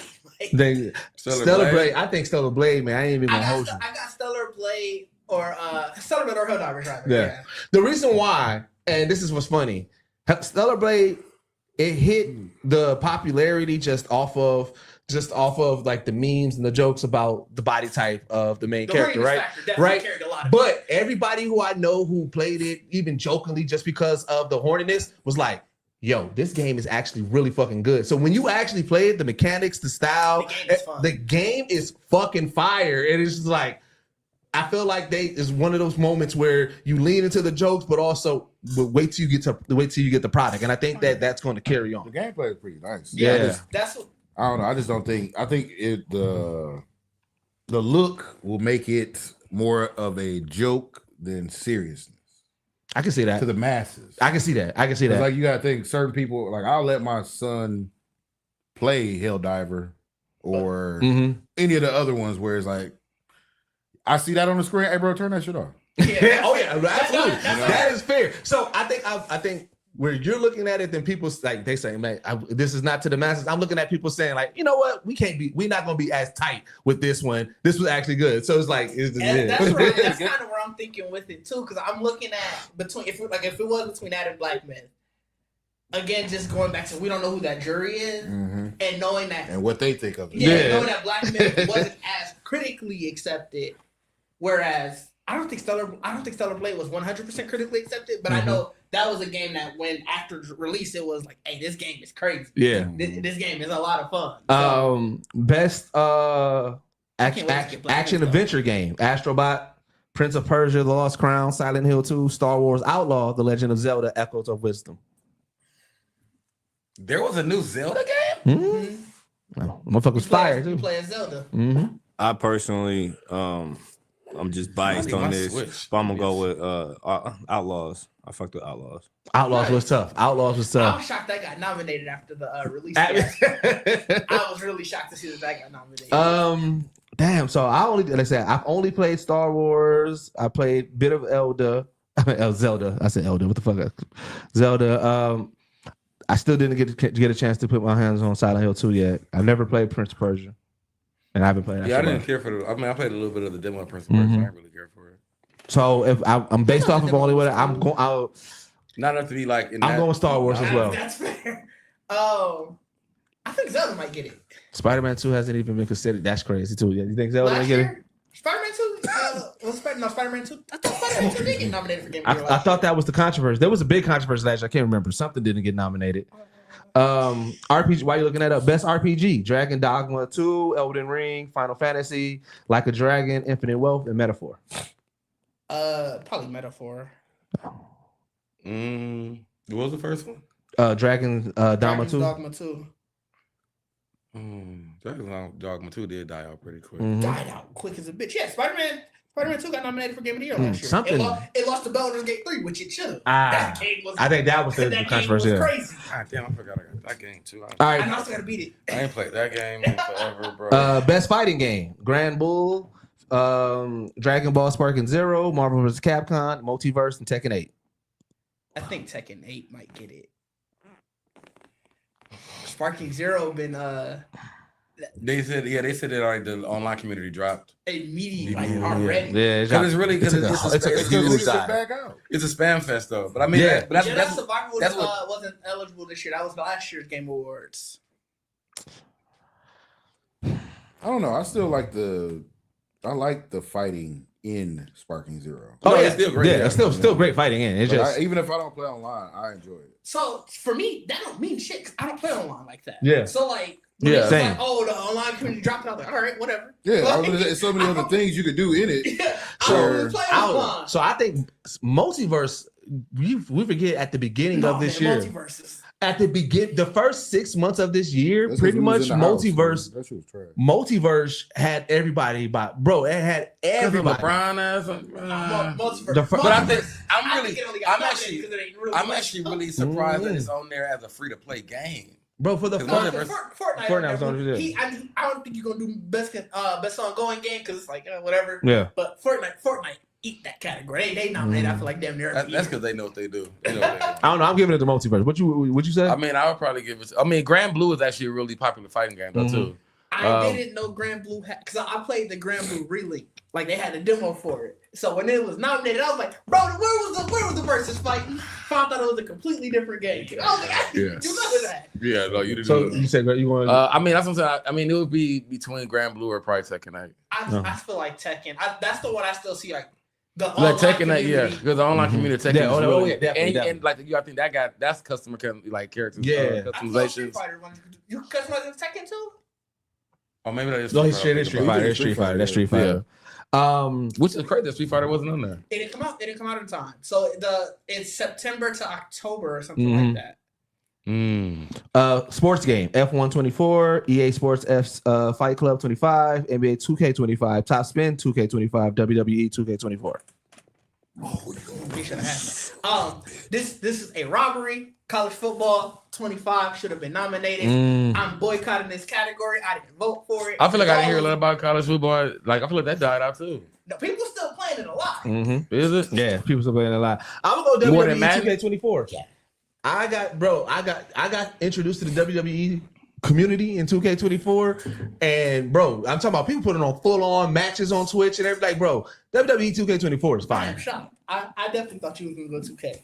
2K25 is ass right now, bro. I thought your bias was gonna kick in. No, listen, I still play it. No. 2K that shit. Just If you listen to me on there, I've always said how much I'm still play it, and I always still play it, but I acknowledge that 2K has been going down in quality. I mean, it should be. Like I said, they need to go to their formula. They need to have the formula they like. All sports games, I feel like they have the same formula, whereas it should be released every 2 years. You know what I realized? So seeing the F124, so I've been on this hunt that I'm trying to find a racing game. Like I want to play it so badly, but I couldn't justify paying $70 for a game that like I didn't go play that much. Well, see, that's the thing. F124. So that's why I'm not. I think we talked. Me and King talked about it. We talked about it. But I was like, I really want a racing game that has a campaign mode where I can create myself and I can, you know what I'm saying, go on a like. F124 might have that. Yeah. Didn't Midnight Club do one of the Midnight Clubs? That's what I remember. I put the last racing game that I loved was Midnight Club, where you like build yourself up. Yeah, you said Forza. Yeah. So, can you do that Forza? Yeah, I believe they had a creative player. You buy a car and then you can. Yeah, I want to be able to tweak it. Forza was more real. Yeah, that's what I'm saying. Like, what's the name? Simulations. Bro. Oh, like so Gran Turismo. Because me and Kate were talking about it, because I also, bro, I heard the most amazing, heartwarming story ever, bro. Did y'all? So, you know, Need for Speed, when you beat a track, it keeps that ghost player. Oh, yeah. Right? And so you can. Oh, I mean, you should talk about this old story. I know. You heard that story? Yeah, bro. So there was this kid who used to play with his dad. And you know what I'm saying? Like, I forgot which Need for Speed, and his dad passed away and everything. And then years later, he found the game console and he loaded it up. And it was his dad who beat all the races. So he said he still had that moment of playing with his pops. Yeah, and everything. And he said he was racing, and he said when he would get to about to beat it, he would stop so that way he never loses his dad in there. I said, bro, that was the most heartwarming shit. Yeah, like he didn't master it so cold at it now. Where it's like I'm just playing with you. Yeah, I said that's the most heartwarming story. Like I could beat you, but if I beat you, I really beat you. You gone. Right. So, I was like, bro, that's the most heartwarming nerd ass story, bro. I love that shit. No, that's fire. That is a dope story. The amount of pyro you can use. Yeah. This game losing sports game of the year for that. That is a wild thing to even notice. I did notice that. That's a wild thing to notice. What you mean? In your entrance, they minimize the pyro. Yeah, like the WWE 2K. Yeah, your creative entrance. What you mean? Like that means you got popping. You can't get. No. They just so in 2K24, like my interest was like, nigga, it was pyrotechnic crazy. And then when I played 2K25, I was like, what happened to all the pyro crazy? Like they minimized it. Like y'all was breaking that motherfucking memory, boy. Like y'all was. That ramp couldn't handle all that shit. Like, niggas was like, pyro. I was like, niggas had pyro from the walk-in to everywhere, fam. All right, let's go to a few more, then we can get into recommendations. Best adaptation: Arcane, Fallout, Knuckles, Like a Dragon, Yakuza, and Tomb Raider: The Legend of Lara Croft. Fallout. I'm going Fallout. What was that? What was the category? Best adaptation. Mm-hmm. Oh, Fallout, yeah. Arcane, the only one I can see giving it a run for his money, yep. Because I'm not liking Arcane like that. You been watching it? I heard season 2, I ain't started watching it yet. A lot of people fell off. Off to season 2? Shit, I've been hearing people telling me too to tune in. So I haven't watched it yet, but people been telling me just last podcast we talking about how cold the shit was. But the last what people were saying came up between podcasts, and so whatever that last part of the season, niggas is hating it. because it's also the finale. Seriously, Yeah. Oh, they're not finishing it. I guess it's not continuing. But I wonder if it's gonna be a sequel series. yeah. But Fallout was, I think, because Fallout shocked everybody, even the creators. They put it out. They did not expect. They said it. They put it out early. They put out everything out, and then it was like, oh wait. Well, I guess we go. Then like they did not expect the hype. We didn't. I went in thinking like, all right, let me see what this is gonna be. Just. And Fallout was surprisingly good. Like, whoa! I think it took the world by storm. Yeah. So like I said, I think it's between that and Arcane. Knuckles was like, yeah. It was Borderlands got nominated because there wasn't much else. I forgot about Borderlands completely. I still ain't never watched it for free, and I was still. I still ain't watched it. Most anticipated game: Death Stranding 2, Ghost of Yote, Grand Theft Auto 6, Metroid Prime 4, and Monster Hunter Wilds. Now, personally, for me, it's Ghost of Yote. Ghost of Yote for me personally. But what's gonna win? It's Grand Theft Auto 6. Which somebody cares. Let's see. As a Grand Theft Auto 5 nigga. I'm excited. No. I'm with you. And I'm with you. As a Grand Theft Auto 5 nigga, put the game out. We don't give a fuck about this award. We don't give a fuck about all that. We are so pissed at everything around this game. Put the fucking game out. I'm excited for it. Do you get some money for getting the award or something? Because niggas like, we got to bank this a little bit. You know what I'm saying? What I think it's going to be all a part of the promo. They win most anticipated game. They're going to use that on the commercials. Give me a date. I don't give a fuck. When you give win, me it right. When you win, if a date ain't followed that, then I don't give 2 fucks. This shit coming out March 8th. Like, give me that. Content creator of the game. I don't know any of these people. Casio, Illawan. Shout out to y'all. Techno Gamers, Typical Gamer, Usada, Pecora. I realized my content creators of like, I don't focus on gaming specific content creators. So I really have no thoughts on this. I didn't know the categories that serious that you get nominated for it. I don't know. The only person I probably follow is Afro. About it. That's what I was gonna say. All the content creators that I follow that are gaming are black. Yeah, and that's not even just like. But here's the thing. But here's the thing. But they don't even consider themselves as gaming content creators, right? Like Berlizzi. Technically, he's a gaming content creator, but like he don't really consider himself a gaming content creator. But Berlizzi does. He's on there all the time playing games. Our DC World, they do content creation, but they also got they got a whole gaming channel. But it's just like, you know. Yeah, so I do none of them, but shout out to them for, I guess, getting a nominee. So overall, before we get into recommendations, how did y'all feel about this year in gaming?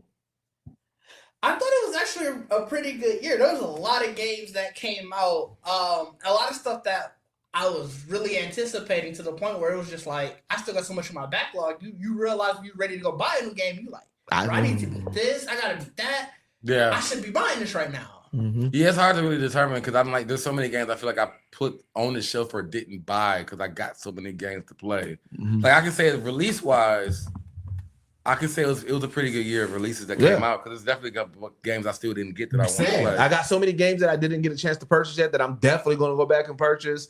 But that's the same for 2023. Like, there are so many games I still want to go back to that year. I feel like 2023, I was very active. I got the most out of 2023. There was no game that I regret that I didn't get from 2023. Man. Right now, I'm like, damn, bro, we went there 2025, and there's like 5 games that I still have not yet got a chance to touch that I know that I want to play. What about y'all? Yeah, no, I feel like there's a lot of games that came out that I did get, but there's some games that came out that I let kind of slide to the wayside. Like games that I would typically get. Like I would typically get 2K every year.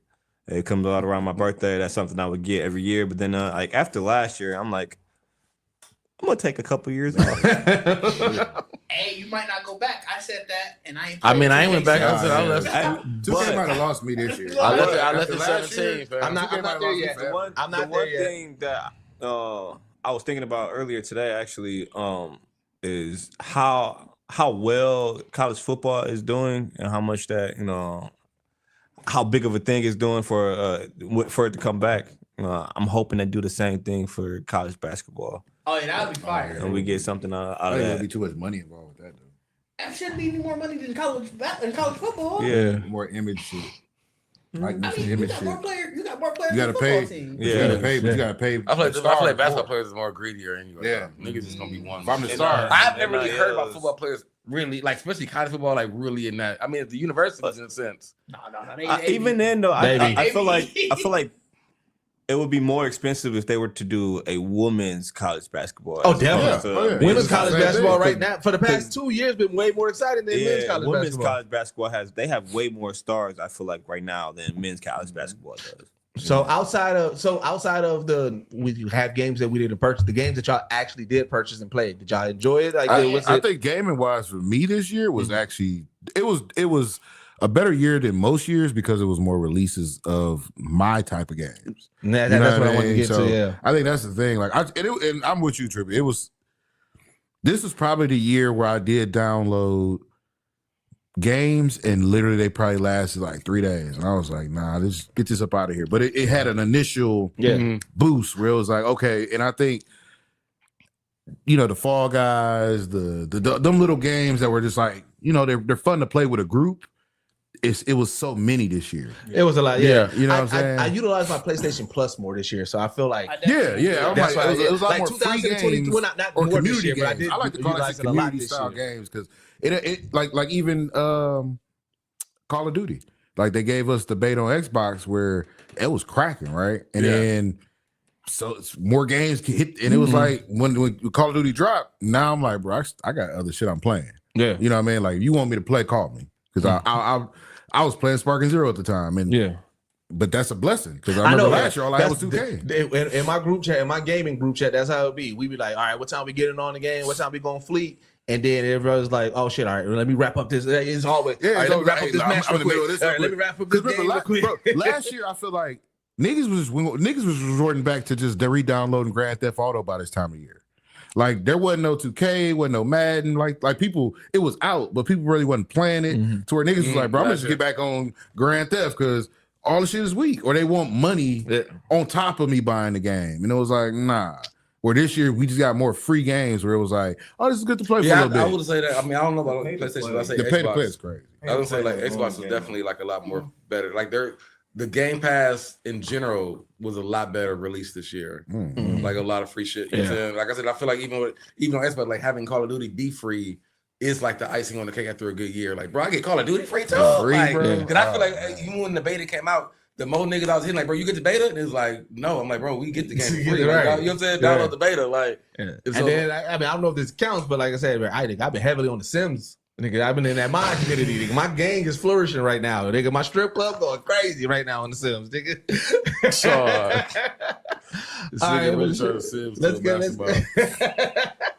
Let's get into recommendations, man. Let's hear. After our last content day, which was hilarious because we was talking about just game consoles, one of the things and stuff like that. And then I went and we was talking about documentaries, and I saw this random documentary, or at least what I thought was random. I didn't know Bacardi was already watching, called Game Changers. And so what grabbed me, it was the description. It was like it was like something like, we love all these companies, but let you know about the deep dark versions of them, right? So I'm like, what does that mean, right?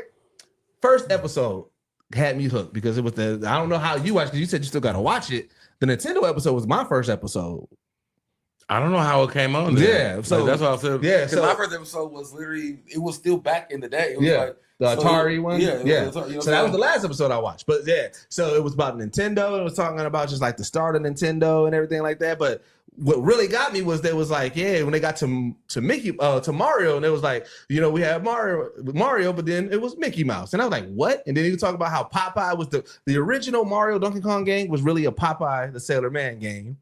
And there was Popeye trying to stop Bluto. Yeah, that's what I said. I knew that story. I heard that story. And I was like, what? I never knew, bro. That shit blew my mind. And as I kept on watching, it was so many things about Nintendo, about Atari, about that blew my mind. It was like, yo, this is a great ass documentary. So yeah, man, I was watching it on Max. It's called, let's say, Game Changers. It's a docu-series actually.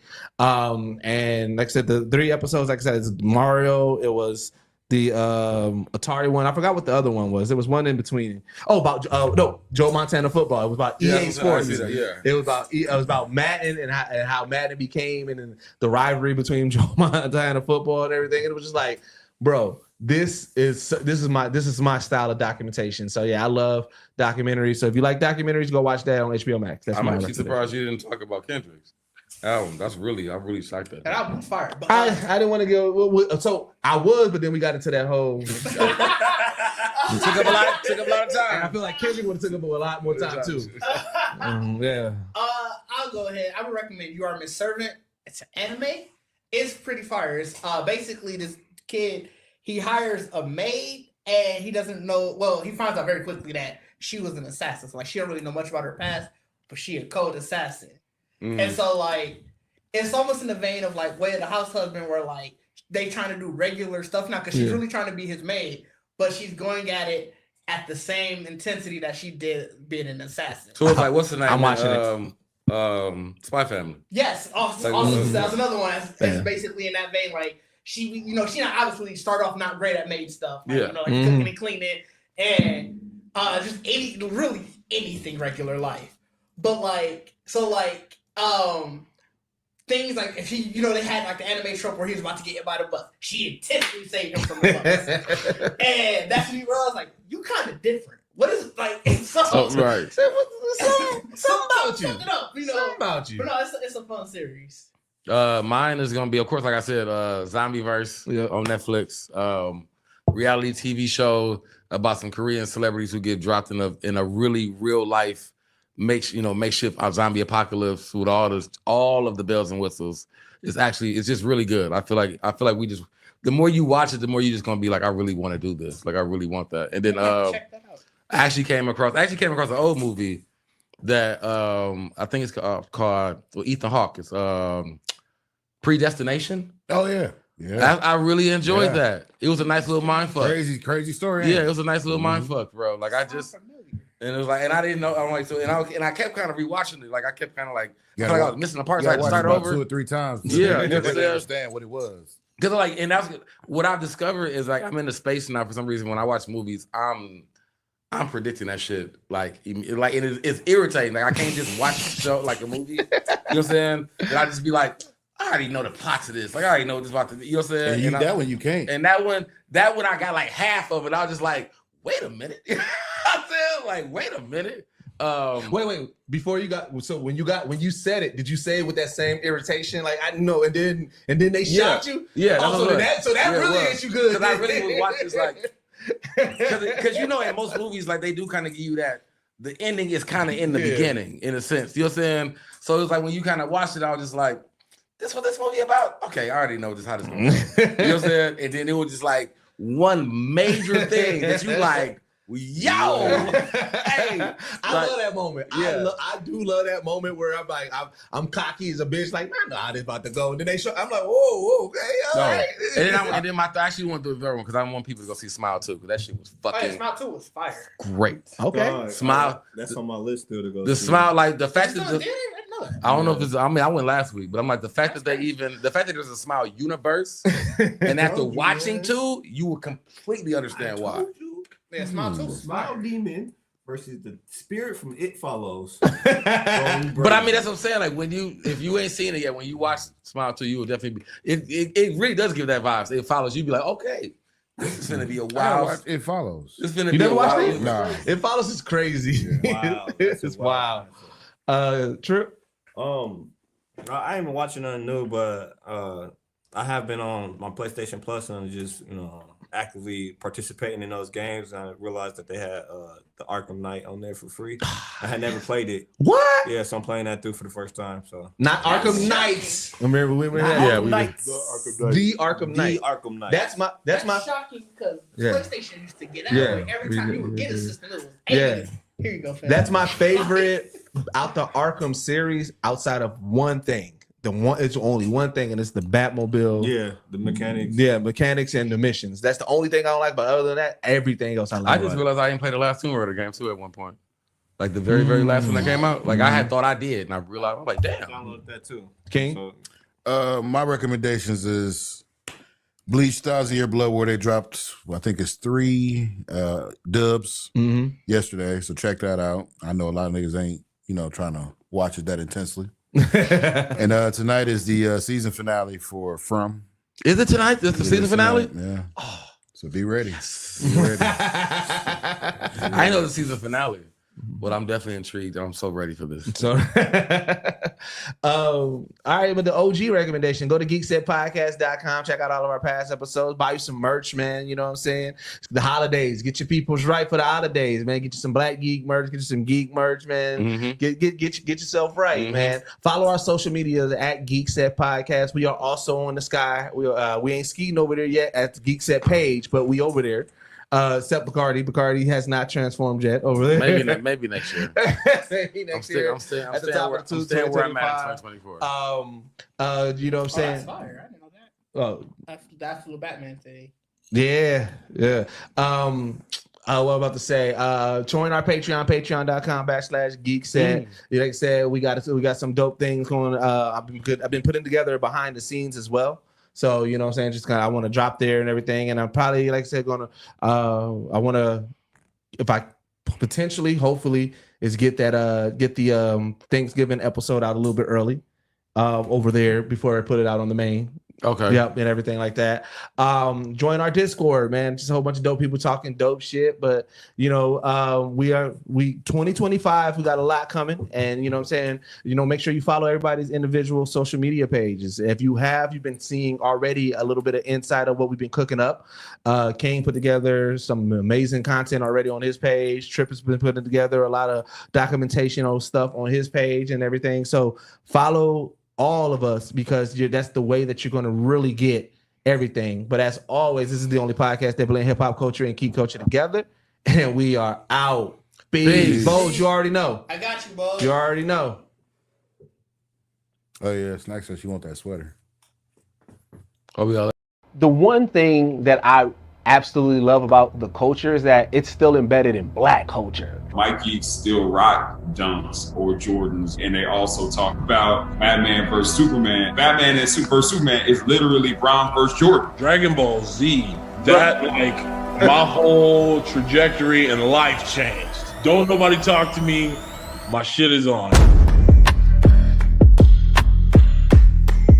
We just finna experience it. It look like it's gonna be real deep. Oh my God, this is crazy.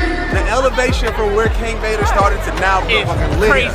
Black geek culture helped me through some of the highs of my life, through some of the lows of my life. It's always been there, sort of like an undercurrent to everything that I did. There was no term for it. It was just, this is what I'm doing. I love us in it. I love the fact that we take things and we always make it better.